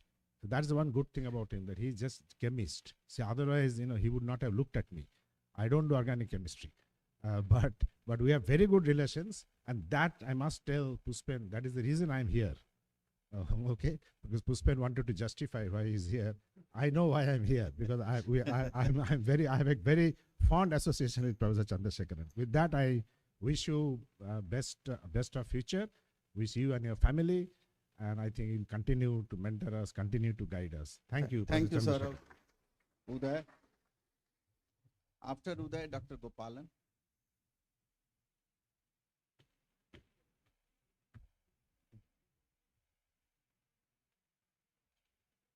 Happy birthday, happy 80th birthday, SCN, and all the best to you and the family. Thank you, Vinod. Thank you, Dete, for the invitation. When you speak after 10 or 15 people, it's hard to say anything original, and I will make no attempt to repeat what others have said. I know Professor Chandrasekaharan since 1979, and we have been colleagues since 1988, first at IIT Kanpur, and then at IIT Bangalore since 1989. Many things have been said about him, but you have also seen a picture here that Professor Chandrasekaharan doing experiments in front of I suppose some sort of a distillation or solvent distillation apparatus. So he's also a great experimentalist.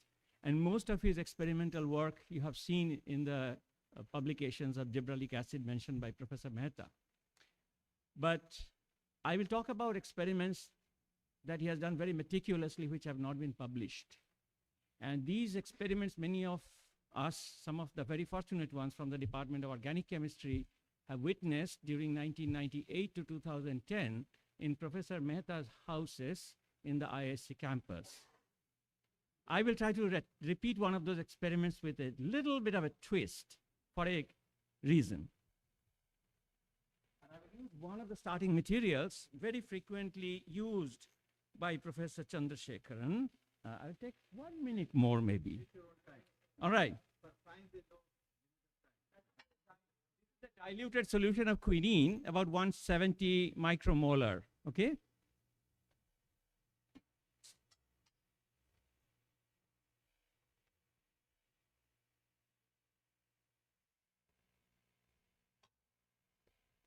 And I will use the mic also. I hope you can all see this. And you all know the quinine is a fluorescent molecule, all right? And you will see the beautiful blue fluorescence here, right? But I'll make a twist. I'll make a mocktail out of it. I'll use this pink highlighter. This will be a mocktail which is not yet certified by FSSAI for drinking. But I will use this. And where is the spoon?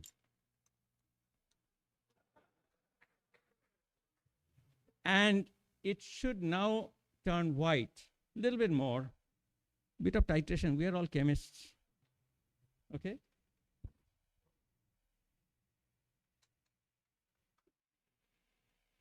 This is also to acknowledge Professor Chandrasekaharan's support for my chemical education activities, which really started in 2004 from this campus as part of the CRSI meeting. And I think now you will see a white light emitting mocktail. So ladies and gentlemen, this is the first, to the best of my knowledge, first white light emitting pseudo mocktail, which I dedicate to Professor Chandrasekaharan on his 80th birthday. Thank you very much.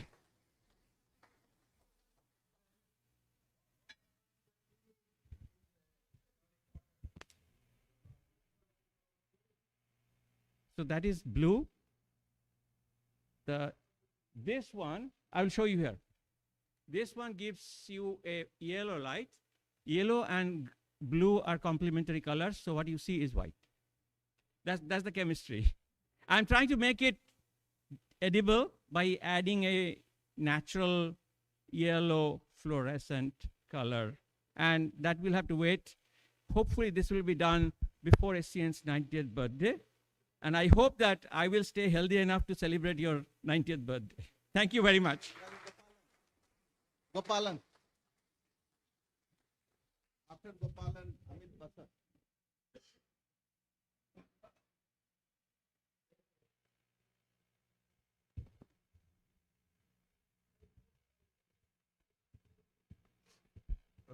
Professor Chandrasekaharan, famously called Professor SCN by friends and other people.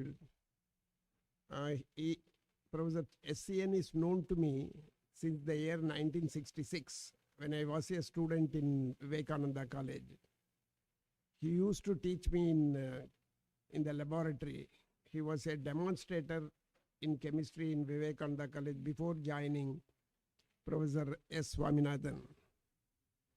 And he is a good teacher and a researcher par excellence. And of all the things, he is a good human being. He is very friendly to all the people. And he never ever criticizes anybody during lecture or any other thing. But the flip side is he also gets angry. If you rub him on the wrong side, then he will be the first person to get angry at you. And it doesn't matter whether he is a director general or a director, he doesn't bother. And he has excellent qualities. And one thing I find is he is always helpful to people. He never says no to anybody. And with this, I wish him many happy returns of the day, sir. We pray God to bestow on you robust health, longevity, and with all the goodness of life with family for years to come. And finally, I like to say that he is one of the best experimentalists I have come across, at least in India. Excellent worker, and any reaction you give him, he will isolate he will do the experiments very diligently, very cleanly, and isolate the product. If there are 6 products, he will isolate all the 6 products, and that is his skill. And I don't think anybody else in the country can do that. According to me, he's a marvelous chemist. And with this, I wish him all the best and many happy returns of the day again, sir. Thank you, Balwant. Amit Basak. Is Amit around? After Amit, Kalyappan.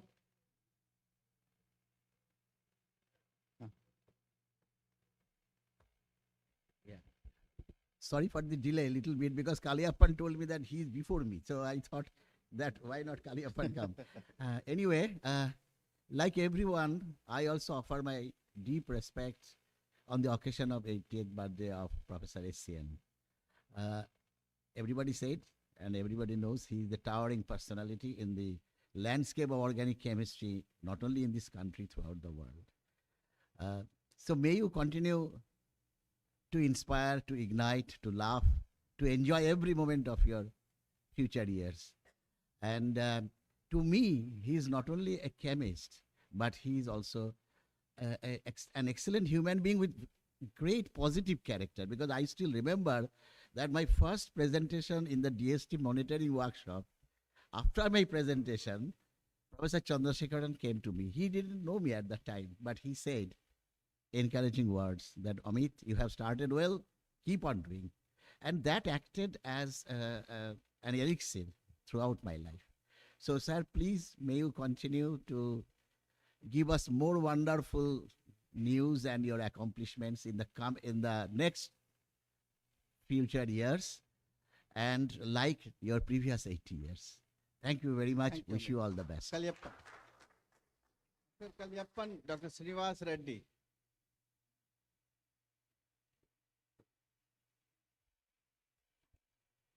Good evening. So my relationship with Professor SCN is different. I'm not his PhD student.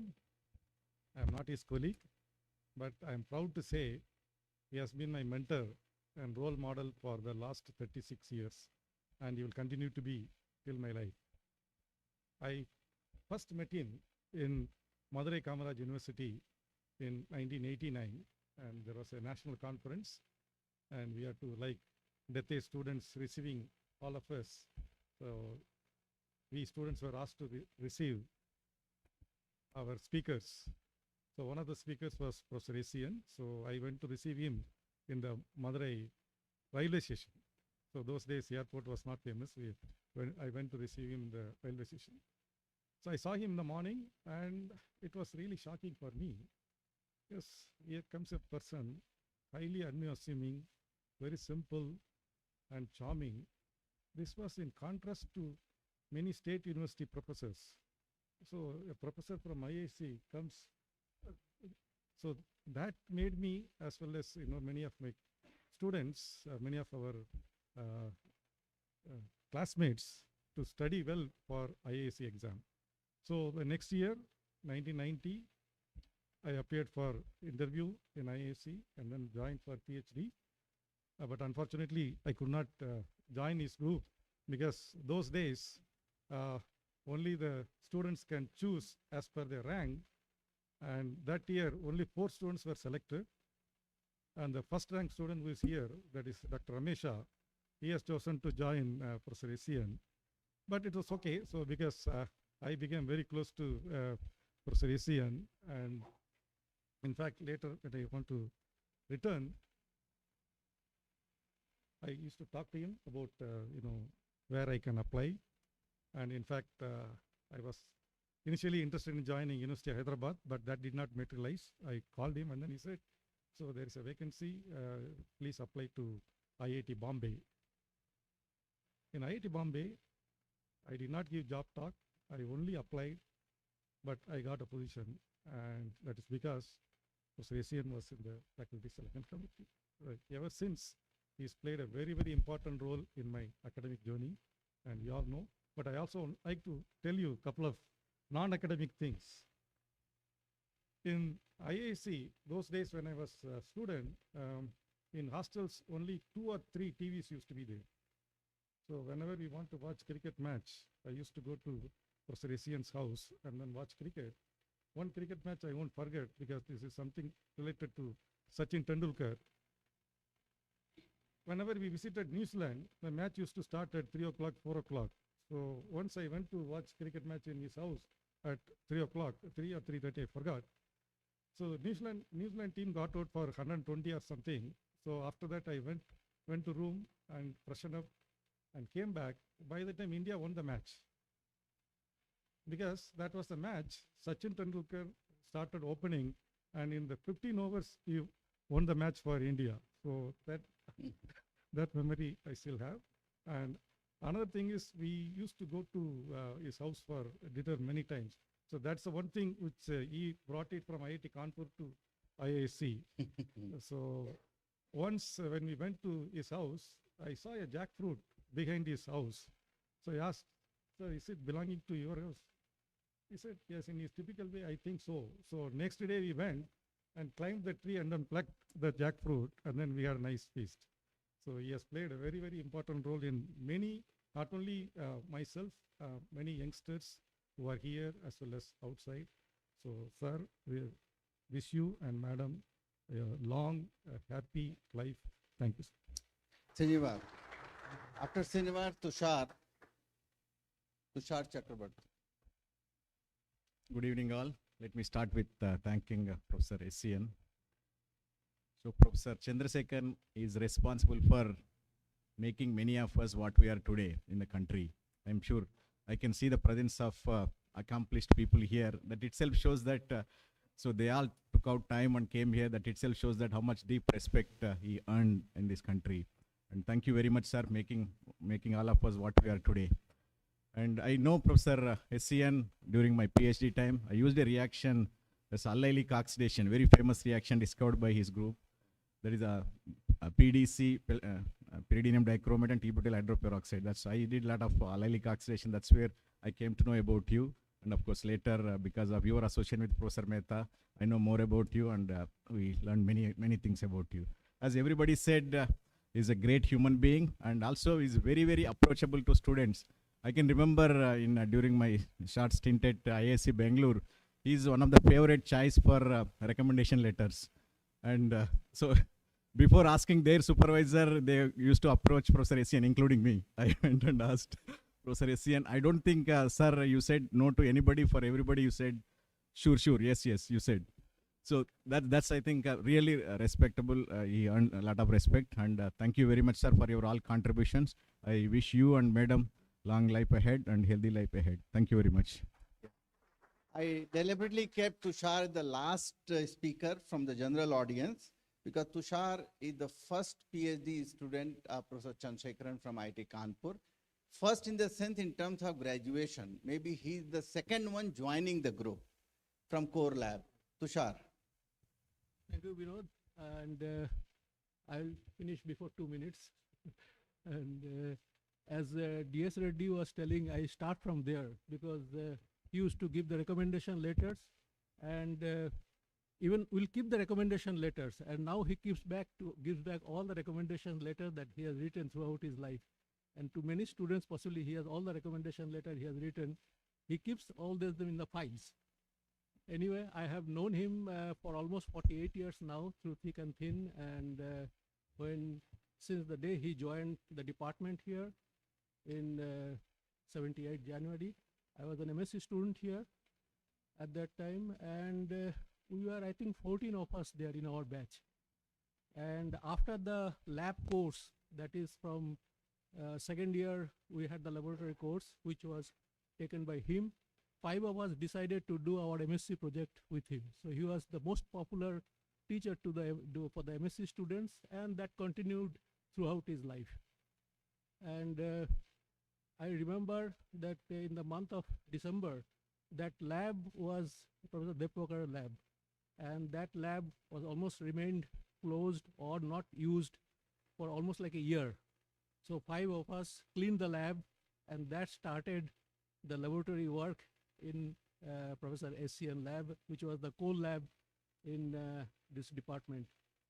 And I am very thankful and fortunate to, of course, in my batch, everyone went abroad, but I decided to stay back in the country and decided to do my PhD with SCN.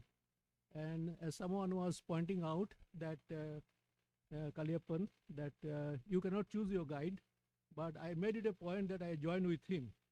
Although at that time, I think the head of the department was pulling his leg, saying that, no, he cannot decide. He has to be assigned to some other faculty. But fortunately, good things, good senses prevailed.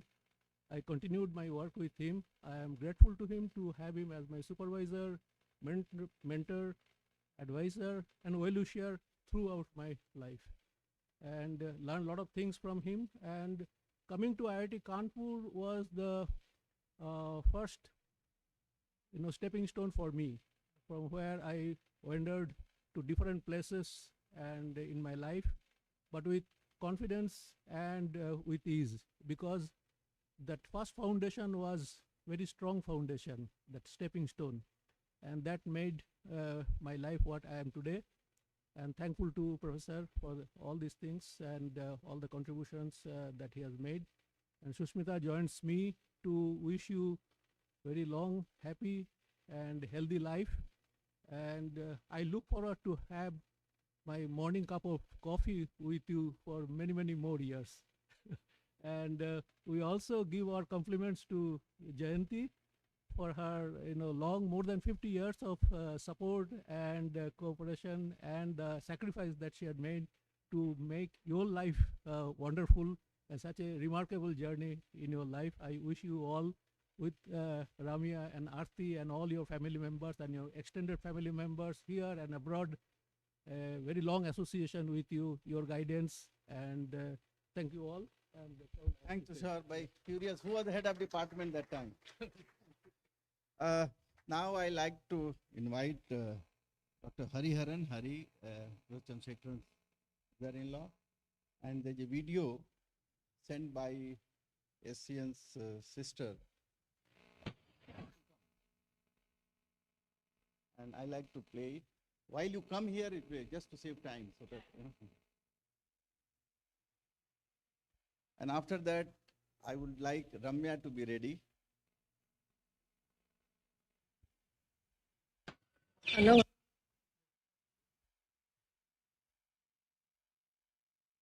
Now, happy milestone birthday. You have been a shining light and guiding star for hundreds, if not thousands of students and your co-workers. But I have known that you've been like that even when you were a poor graduate student, having had the privilege of growing up with you. I want to share that here. To clarify that, I have to quote my beloved Satya Sai Baba. Baba says, or rather quotes, Tamil poet Manika Vachagar to illustrate this. Manika Vachagar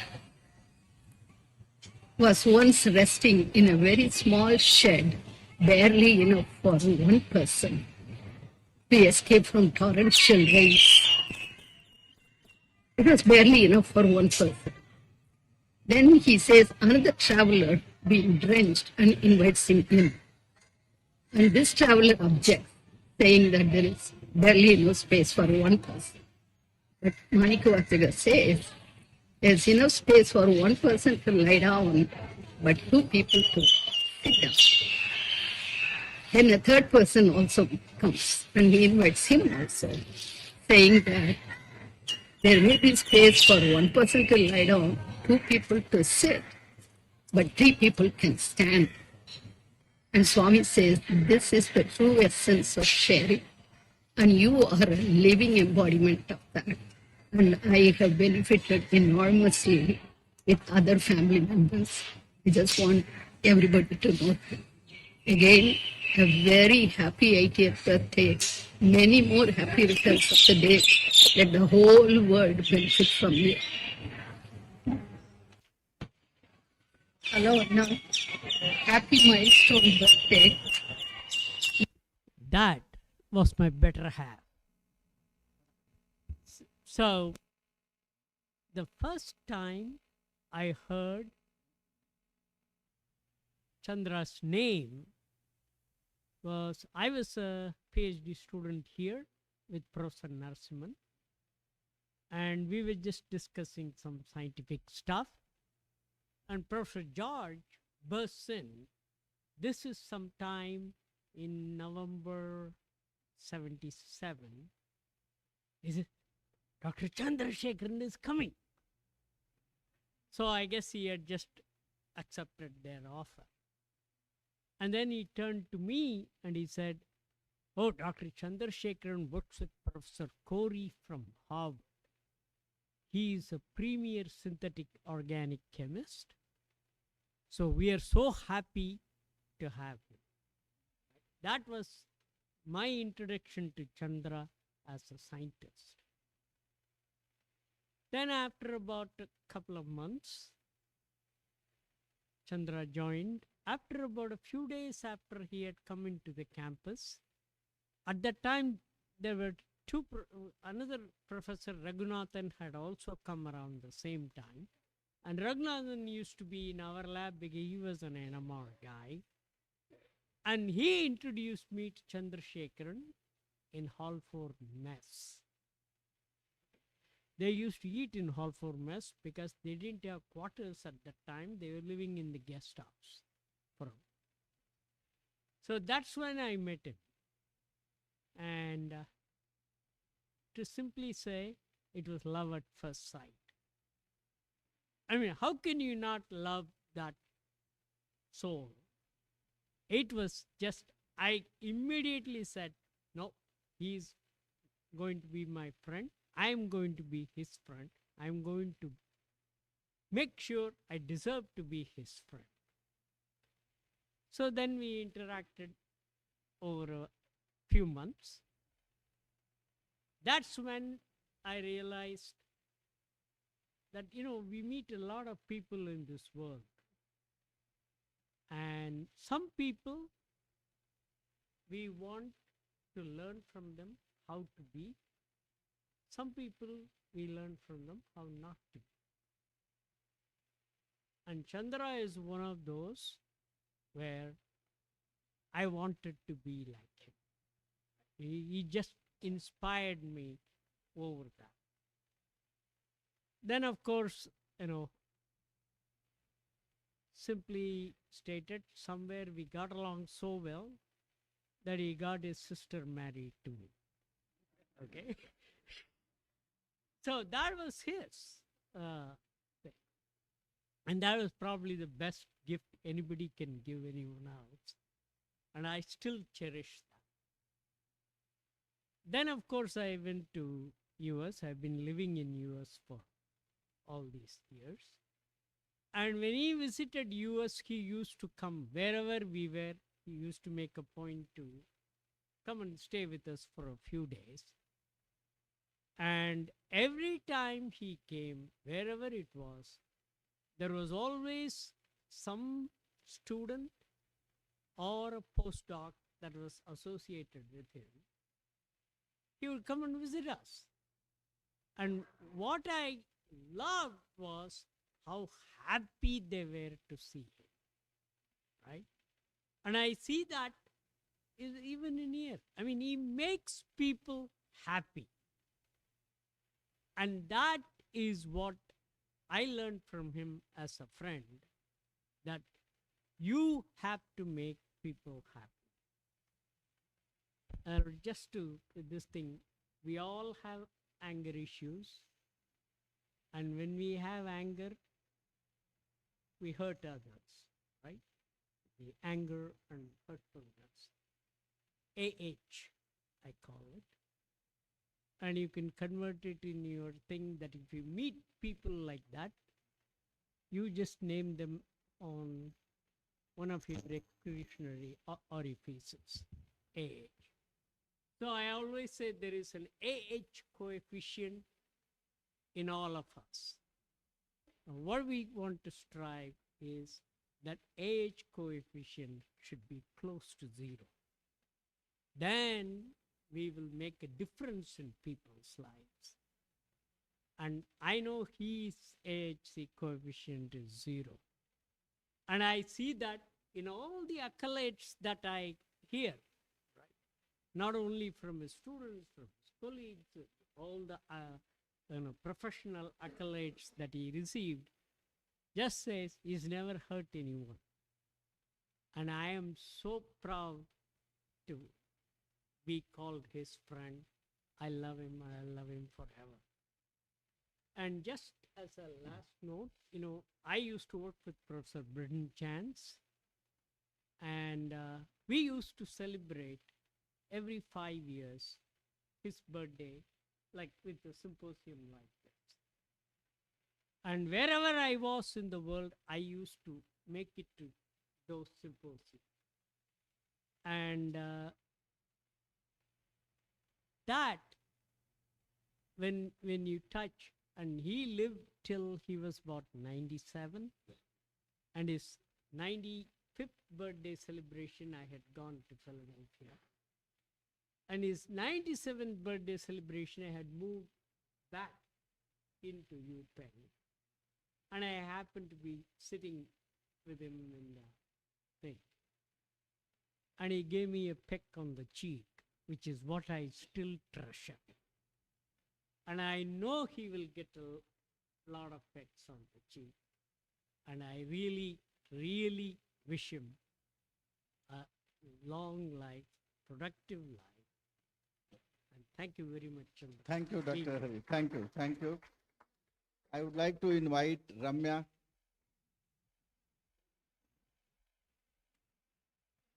Ramya is a daughter of Professor Chandrasekaharan.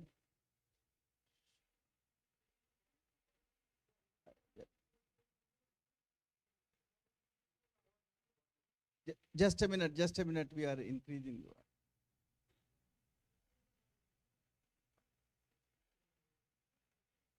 Ramya, you have to unmute.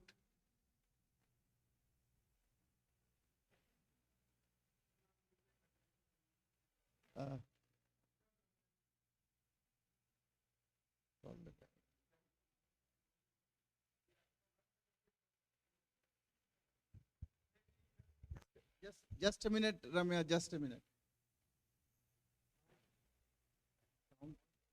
Sound.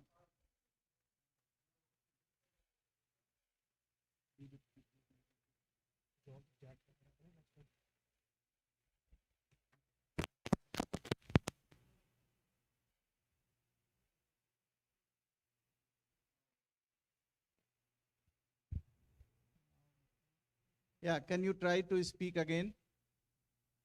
Hello, Ramya? Oh, just a minute. I'm sorry, just a minute. Yes.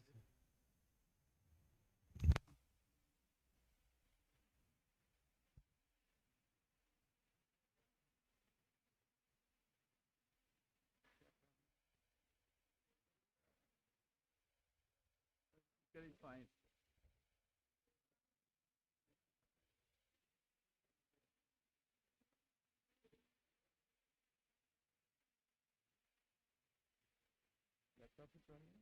Yeah, I thought so. Audio in your response.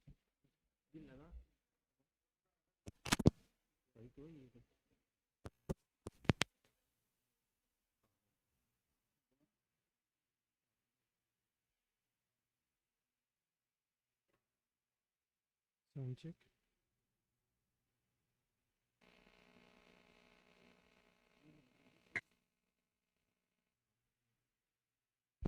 Hello, Ramya?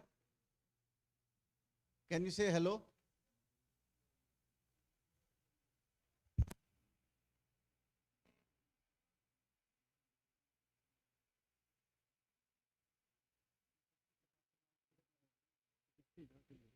इससे मतलब नहीं है, इसका laptop का sound नहीं निकल रहा। HDMI से जाता है ना साउंड? HDMI से नहीं जा रहा।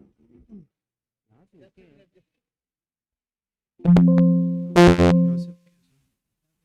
यस, उससे कोई दिक्कत नहीं है। That's fine. Ramya, just sir, ask her to speak again. Ramya, say hello. Good evening.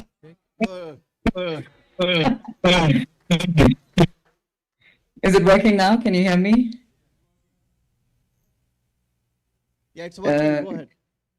I think now you're muted on the other side because I can't hear you anymore. Just a minute. Yeah, it's working. Go ahead, Ramya. Okay. All right. Okay. Well, good evening, everybody, and thank you, Vinod Uncle, for inviting me today to be part of this very special occasion. I'm truly sorry that I couldn't be there with you today in person because IIT Kanpur holds a very special place in my heart. It's really where I spent my formative years, and many of my childhood memories are actually from hanging around the chemistry department while waiting for my parents. So it's been really nice to see so many familiar faces here today. One particularly cherished memory that I have from the days in the IIT campus is of my father riding a very rusty old bicycle. I don't know how many of you remember. He used to ride this bicycle around the campus with me perched on the bar in front of him. And and that's always been a very special memory for me from IIT Kanpur.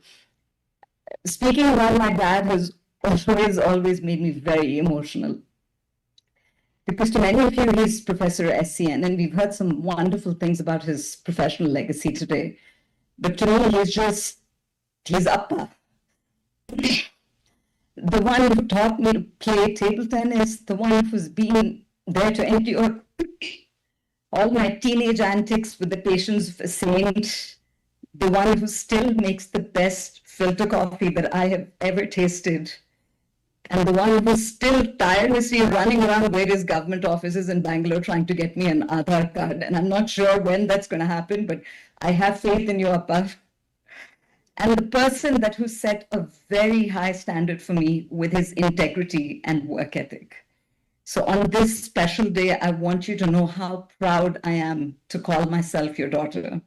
And I wish I could be there right now to give you a hug. So thank you for being you. I love you and happy birthday. Aarti. Aarti. Can you all hear me now? We can hear you, yeah. Oh, okay. You are muted, I think, Uncle. No, we can hear you. You can hear you. Okay, we can hear. Okay, good. Well, good evening, everyone.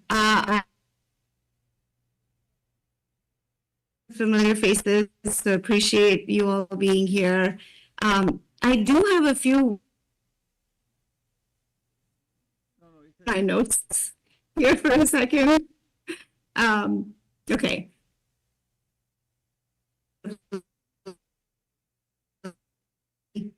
Laughter and love in just a few minutes, but I'll try my best. Thanks to Vinod Uncle for organizing this amazing symposium and celebration. It means the world to us that you took the lead in bringing everyone together. Made this event possible. Truly, I thank you from the bottom of our hearts.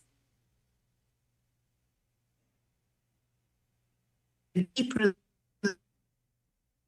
relationships, science or academia, but we've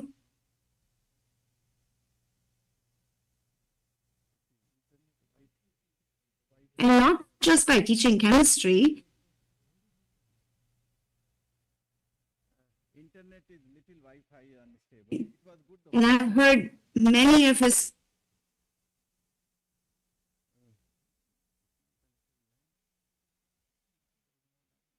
explanations and steady patience. Now, at home, we saw another side of him. You know, he was our dad who somehow managed to be just as patient with two teenage girls, and he was as patient with us as he was with the students in the lab.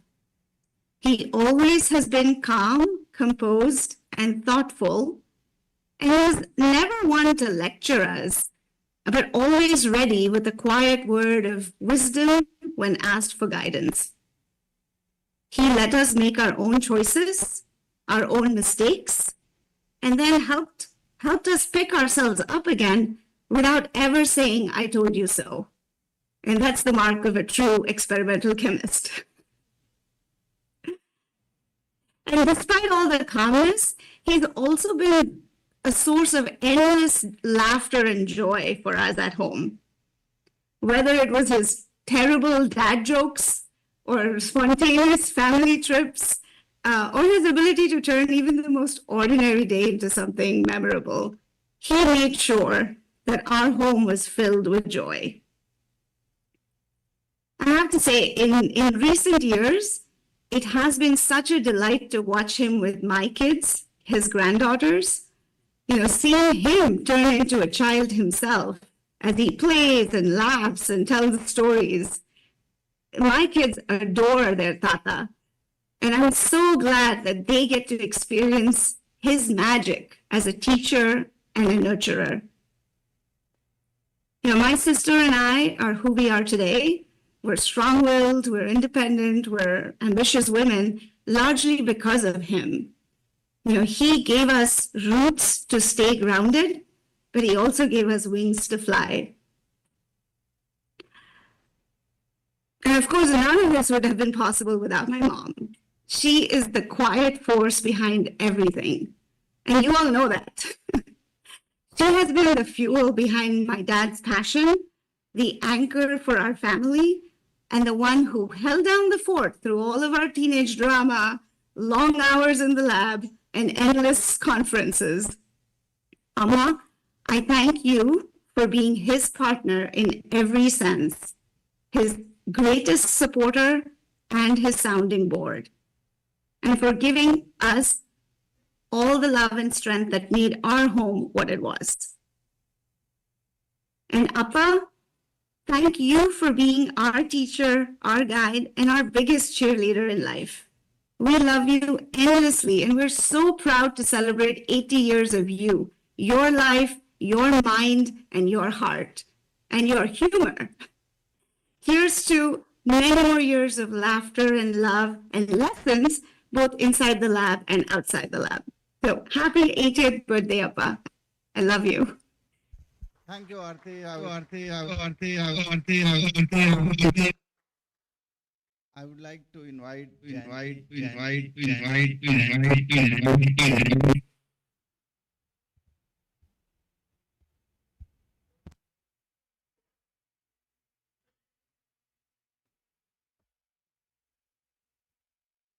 Good evening.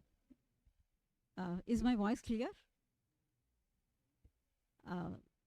Thank you, Professor Vinod Singh, for giving me a chance to express my sentiments. It's very hard for me to believe that 50 years back, I met SCN for the first time. As total strangers, we got married.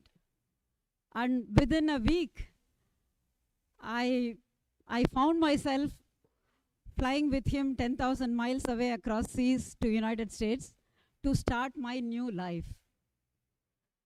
I think it's a great leap of faith that I went with him. And of course, that turned out to be the best thing in my life. And I consider myself very lucky. Since then, we have aged together, but we have also grown up together. We have learned, we have discovered, we have made our share of mistakes, We have laughed, cried, laughed at each other, laughed with each other. And with all this, we have raised the family also, which has made the people who we are now. But IITK and chemistry department has been the heart of our family story. As all of you know, SEN started his career in this place. I also got a chance to continue my education after a break in the department. And the chemistry department not only has, grounded us academically, but also it gave us values and friendships, of course, and then a sense of belonging to this place. Even now, in IISc, in a lighter vein, people group us as IITK Mafia. We wear that badge very proud. And of course, this campus, this freedom, this energy, this has shaped our values and our way of living. As I feel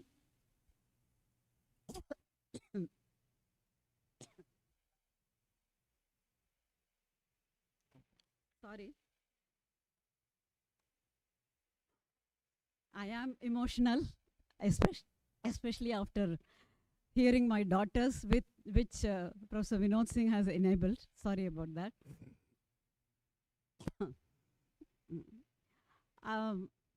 I feel very touched by the love and affection which has been shown to us here.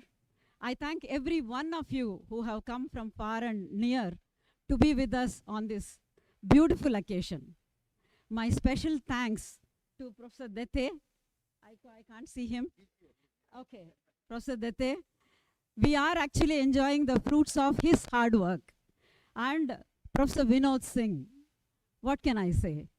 He has initiated this event and meticulously organized every detail of this. I don't have words to thank him. And my friend Anjali, greatest support. All I had to tell her was, give a lunch with South Indian flavor and in banana leaf. You all know how she pulled it off. So these people have put together this wonderful, joyous, celebration function. And as I see across this hall, I feel immensely grateful and I feel blessed for the camaraderie which is pervading here, for the memories that are flooding in my mind, and above all, for my life with that person who, from being a stranger, has become my indispensable and greatest companion. Thank you, SEN. Happy birthday.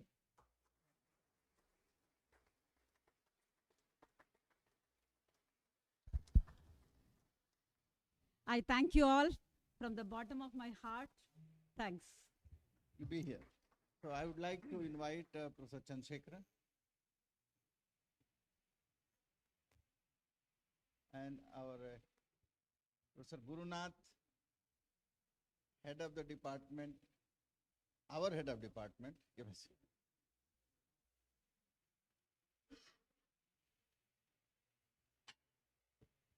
So,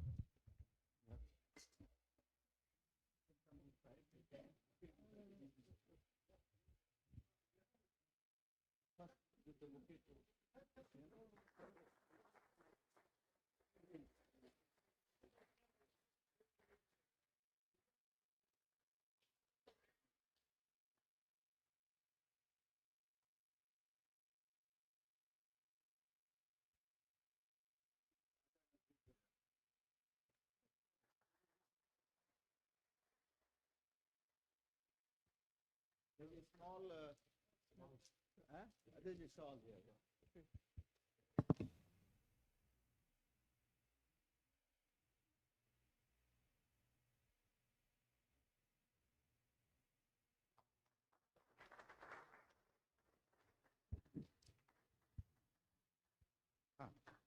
There is all gift on behalf of department and Professor Uday Maitra. So it's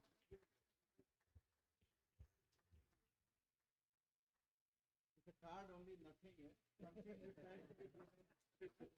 What we did, what we thought, what to give to 80 years old person. So we decided to give him Amazon card so he can buy some grocery or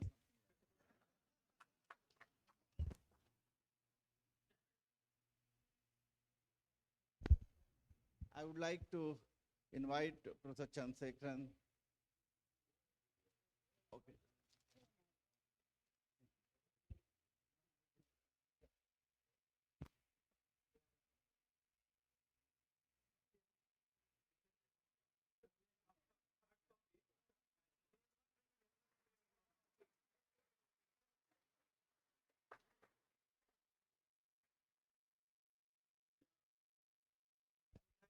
Professor Chandrasekaharan to cut a cake.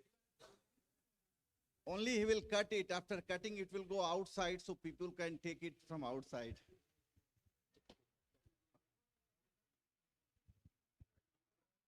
Take it. Okay, so I think.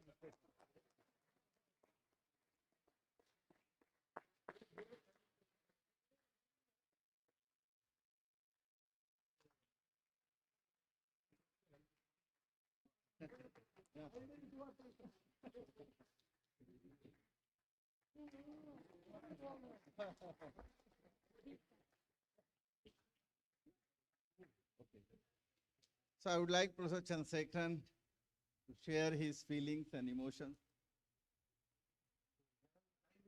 Yeah, there's no time limit.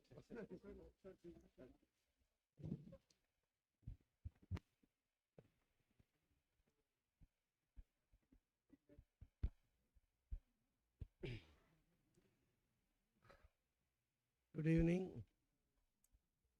Can you hear me? No. Hello? You okay? Yeah.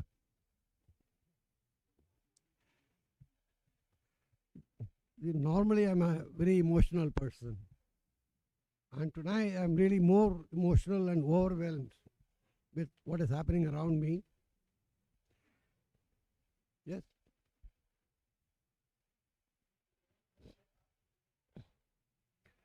So it has been a long journey for me. For a boy coming from modest background, from a nondescript village in Tanjore district of Tamil Nadu, I never ever imagined that I would be in a position like this, what we have today. I have gone through this life, gone through various difficulties, problems at different stages of life, which of course happens to everybody. But the good thing was, I always had a few good Samaritans who helped me along the way at different points in my life, personal and professional. But I would not talk about the so-called personal aspect of this life at this point. That is not necessary. But I thought I will only talk about, because it's very important for me to do that, my mentors who mentored me professionally at different stages of my life. I was an undergraduate student of this Vivekananda College in Madras, or it used to be called as Madras those days, in BSc and MSc. I had one of the best teachers of organic chemistry at that time, by name Professor N. Venkatasubramanian. He was an outstanding teacher. It is because of him that I decided that I will probably take up organic chemistry as my favorite subject and probably pursue research there. And after finishing my master's, in fact, Professor Venkata had his own research group in a small college. He was continuing work in the area of physical organic chemistry. But he told me that it is better that I go and do work in the area of organic synthesis with Professor Swaminathan at the University of Madras. He sent me to Professor Swaminathan. And Professor Venkata has been my mentor. He was the one who started my whole journey in academic circle. And until he passed on a few years ago, he has always been supportive of me, always inquired things about me and provided support and encouragement all the time. And then I moved to the University of Madras for doing my PhD with Professor Swaminathan. Professor Swaminathan had a very different personality. He was one of those who was actually way ahead of his time in terms of dealing with people. He was very unorthodox, although he came from a orthodox family, but he was totally unorthodox in his approach to life. And he had a passion for organic chemistry, which was tremendous. From a university system, from a university professor, to have that kind of a passion and do things that he did was unbelievable. And he was also the one in the research group gave enormous amount of freedom, flexibility to his students. He never interfered. He always had good things to say and support and encourage whatever you're doing. But there is an unbelievable aspect of his personality that struck me most. I learned a lot from him in that, particularly from the aspect of passion for organic chemistry research. And I still remember, after finishing my PhD, I was not sure because their family conditions were not very good because they needed my support financially. So I thought I would probably take a job. Maybe for those days, what was more popular was to take a job in a LIC or State Bank, one of those jobs of that kind. That's what I'll probably do and be done with that. So Swaminathan was the one who said that I should probably do postdoctoral work, go abroad. I didn't know anything about postdoctoral work or anything. I didn't even know where to go, whom to apply. I didn't have absolutely no idea. But you won't believe, so Swaminathan told me one day, Chandru, I am going to write a letter to E.J. Corey. He's at Harvard. I know him because I overlapped with him. I interacted with him when he was at the University of Illinois. That's fine. I didn't know too much about E.J. Corey at that time. And you won't believe, because so unorthodox and so different from other people. I still remember he wrote a letter, what we call, or used to call as aerogram those days, a handwritten letter, personal letter to E.J. Corey. I didn't apply to E.J. Corey at all. He wrote to E.J. Corey telling me about this thing and saying that I am interested to work for him at Harvard. After about a month and a half later, Swaminathan got a reply from Corey asking me to get a formal application, send a CV and a list of publications. That's all I did. And then about a month, because these things are all happening over so-called air mile kind of correspondence, they took long time. So after about a month and a half, I actually got the offer from Corey to be a postdoctoral fellow in his group. But I got the letter, I just went to see Professor Swaminathan in his office and showed him the letter. He would not believe. He was actually jumping with joy like a child. Really. He said, this is something you have to take and go.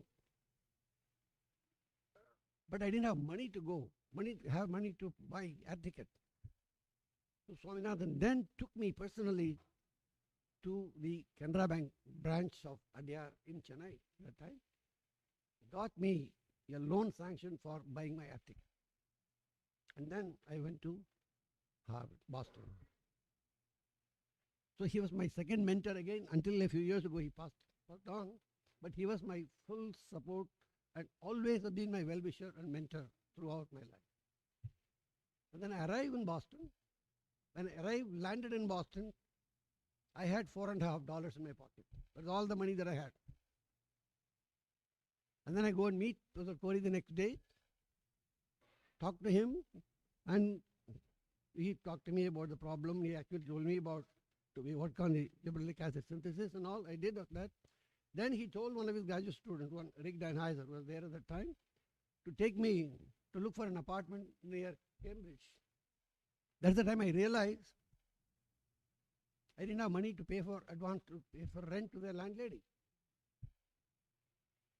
I came back to the office, Corey's office. I was probably naive, maybe foolish.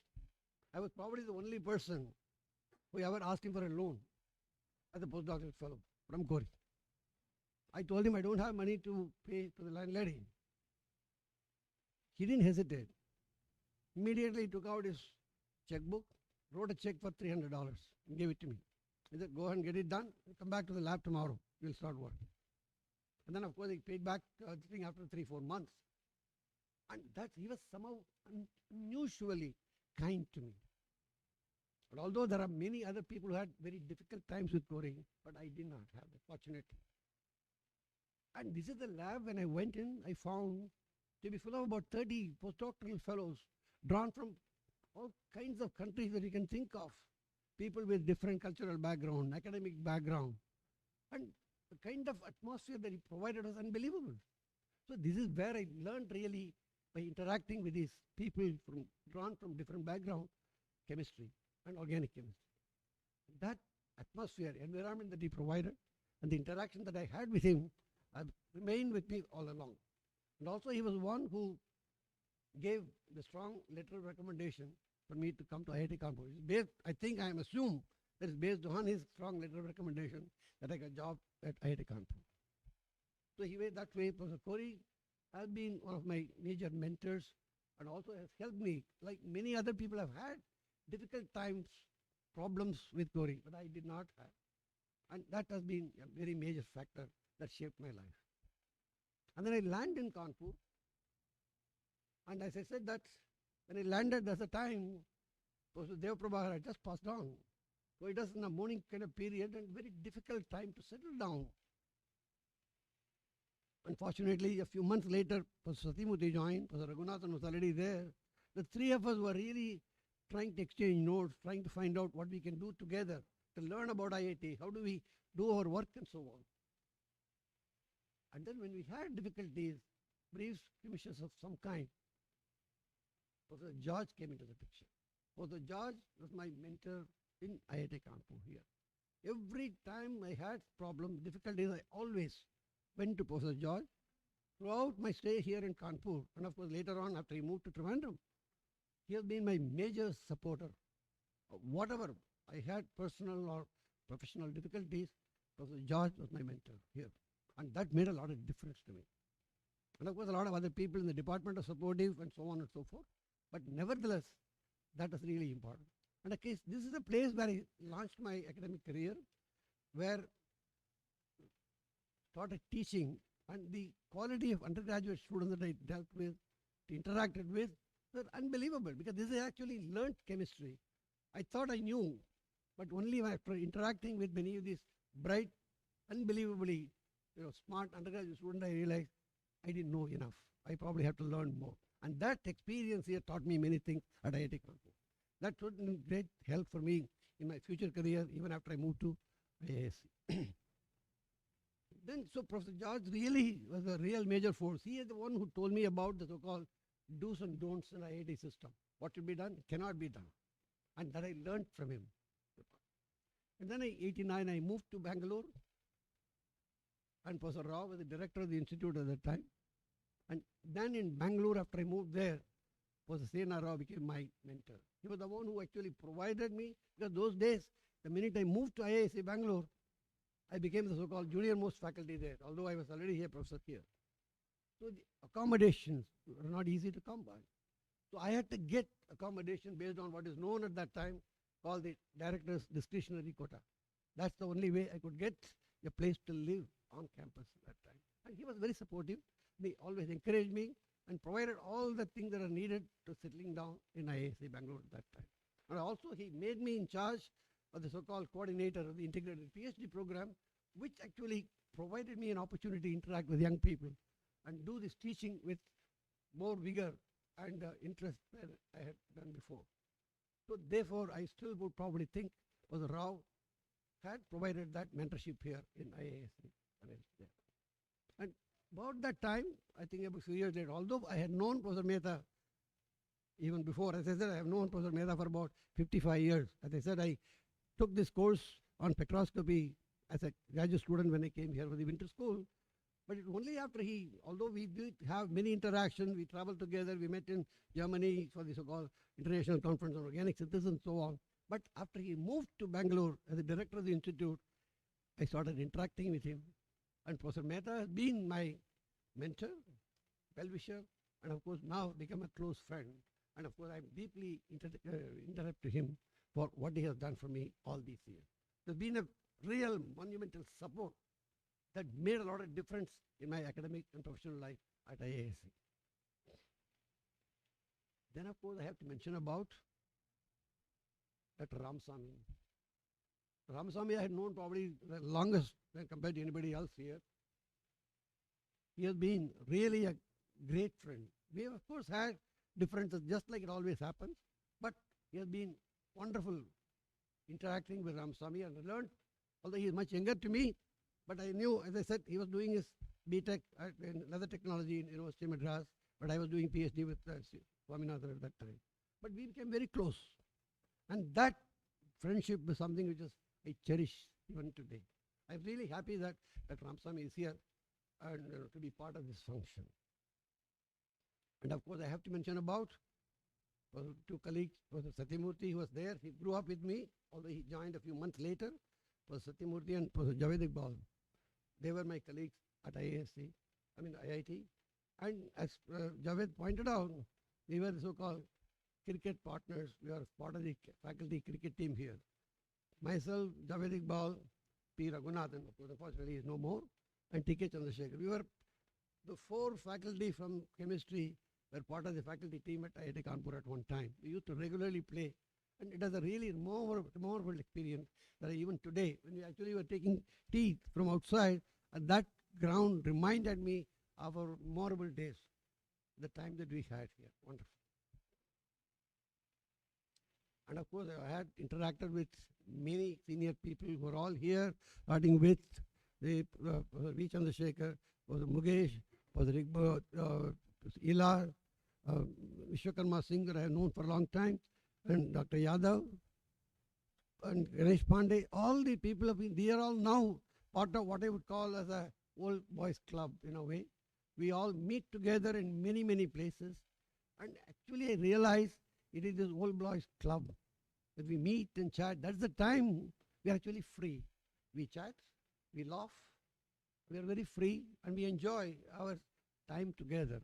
And that actually is the one that looks like life is worth living. That makes all the difference. That again, I find what we are here today, that is essentially a moment of enjoyment, and this is an excuse for getting together to chat and discuss things. At this point, I would like to only say that I started off at IIT Kanpur, like Tushar Chakravarti was my first research student really here, because he started it with his MSc project at IIT Kanpur. Subsequently, he joined for PhD, and Vidya Pai or Vidya Bhushan Lohri became later. They were my first batch of students here. They set the ball rolling as far as my academic career, research career was concerned.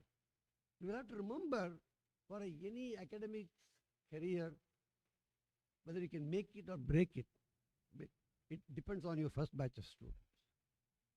Whether you're going to swim, whether you're going to float, whether you're going to sink, would actually be decided by your first batch of students. And I was in fact lucky. I was fortunate to have had Tushar and Vidya as my first batch of students, because they were smart, they were intelligent, resilient, hardworking. They had the fantastic analytical abilities. Therefore, my takeoff in this place as a researcher was smooth and easy, without any problem. And of course, after that, I had many graduate students here, many postdoctoral fellows, project assistants, summer participants, both here in Bangalore. But these are the people who made it for me. Because without these students, I'm nobody. These are the people, the fruits of labor of these people, the students and co-workers, both in IIT Kanpur and ISC Bangalore, essentially made all the difference of what I am today. Whatever little if I have been able to achieve, they are responsible. They are my extended family. As I pointed out, I think P.K. Das was mentioning, there are 3 students, Tushar Chakravarti, P.K. Das, who was my student in MSc, and Uday Maitra, who was a student in MSc, who also did a research project with me. Even today, as he was saying, after so many years, we still at 10 o'clock in the morning go for coffee every day at IISc. And that bonding has been unusual, very different. And that I've been fortunate and lucky in that sense. So I've had these kind of people who still seem to be affectionate. And of course, I have to now talk about Vinod. Vinod, of course, has been part of our so-called Old Boys Club, although he is very young compared to many of us. But he's the one who facilitates many things. He kind of works very hard, very meticulously, plans everything.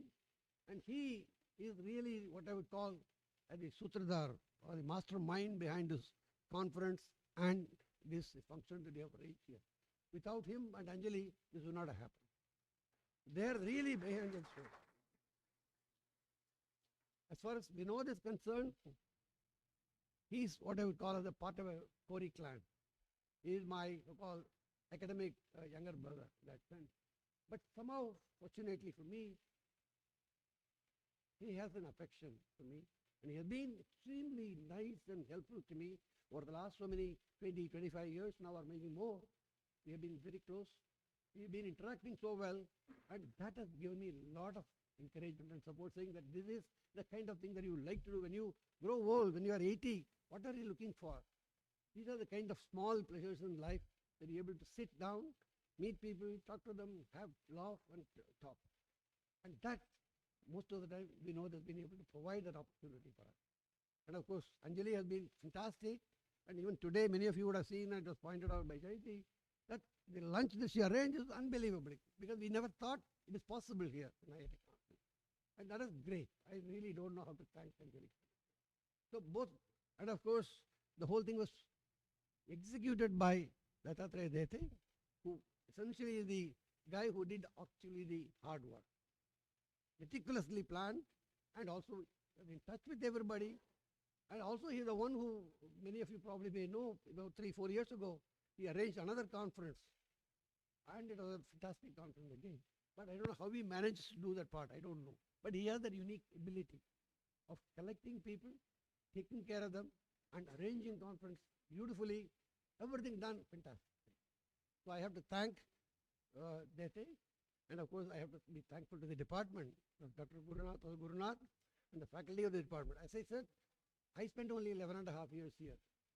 Most of the 36 years I've been there at IISc Bangalore. But in spite of that, although it has been only 11.5 years, the Department of Chemistry at IIT Kanpur has been extremely kind to me. In fact, the people who were with me at that time, nobody is there now.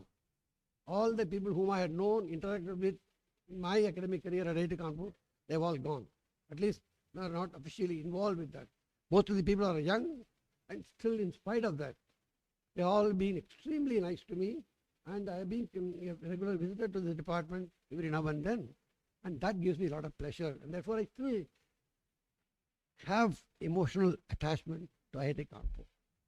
And that is something which is, you cannot separate me from IIT Kanpur, and I'm not an IISc for 3 times more number of years in IISc, but still IIT Kanpur thing, I cannot forget that. And that has been a great source of strength for me all these years. And finally, I should probably thank all of you, those who have come from different places. And because there are a lot of students, my students are here, I'm happy to see all of them, many of them. But also there are a lot of students who have taught, they didn't formally work with me, but they're all here, and the affection they have shown me is unbelievable. Actually, sometimes I wonder, am I really worthy of all this affection? What did I do? Did I do something right? Maybe the only thing that I can think of is maybe I must have done something good in my previous birth, probably. Otherwise, there is no reason for me to even understand how so many people can be so nice, so affectionate, and still, be able to do this part. I really don't understand. And of course, I have to now finally thank my family. I of course did mention about my wife, Jayanti, they've been the pillar of support for me all these years. We took care of everything that needed to be done at home and raised 2 daughters, took care of them, provided them all the support. And we raised 2 daughters who are independent, they are doing very well. And she is the one who really is responsible for all. Therefore, I could spend more time in the laboratory and spend more time in the students. But of course, my daughters, as I said, I probably had done something for them, but I still do not know I could have done more. I don't know whether I have done enough. But they have shown me affection, love throughout their thing, and I am really grateful to them. They gave the support, and in spite of they had to sacrifice many things in the process, both my wife and my daughter. But still, they have been very affectionate. They had all the love that they can provide. And that has actually the one been the strength for me to continue on with whatever I've been able to do. And I don't know what else to say. I really thank all of you for coming in large numbers to be part of this function, part of this conference, and wish you all the very best. Thank you very much.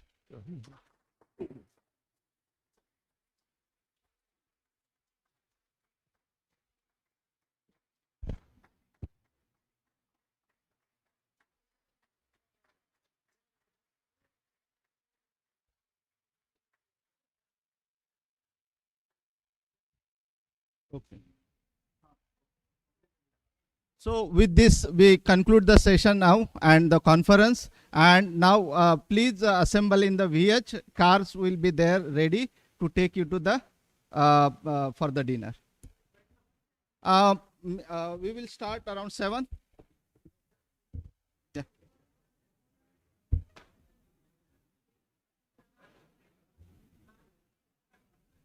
Acha.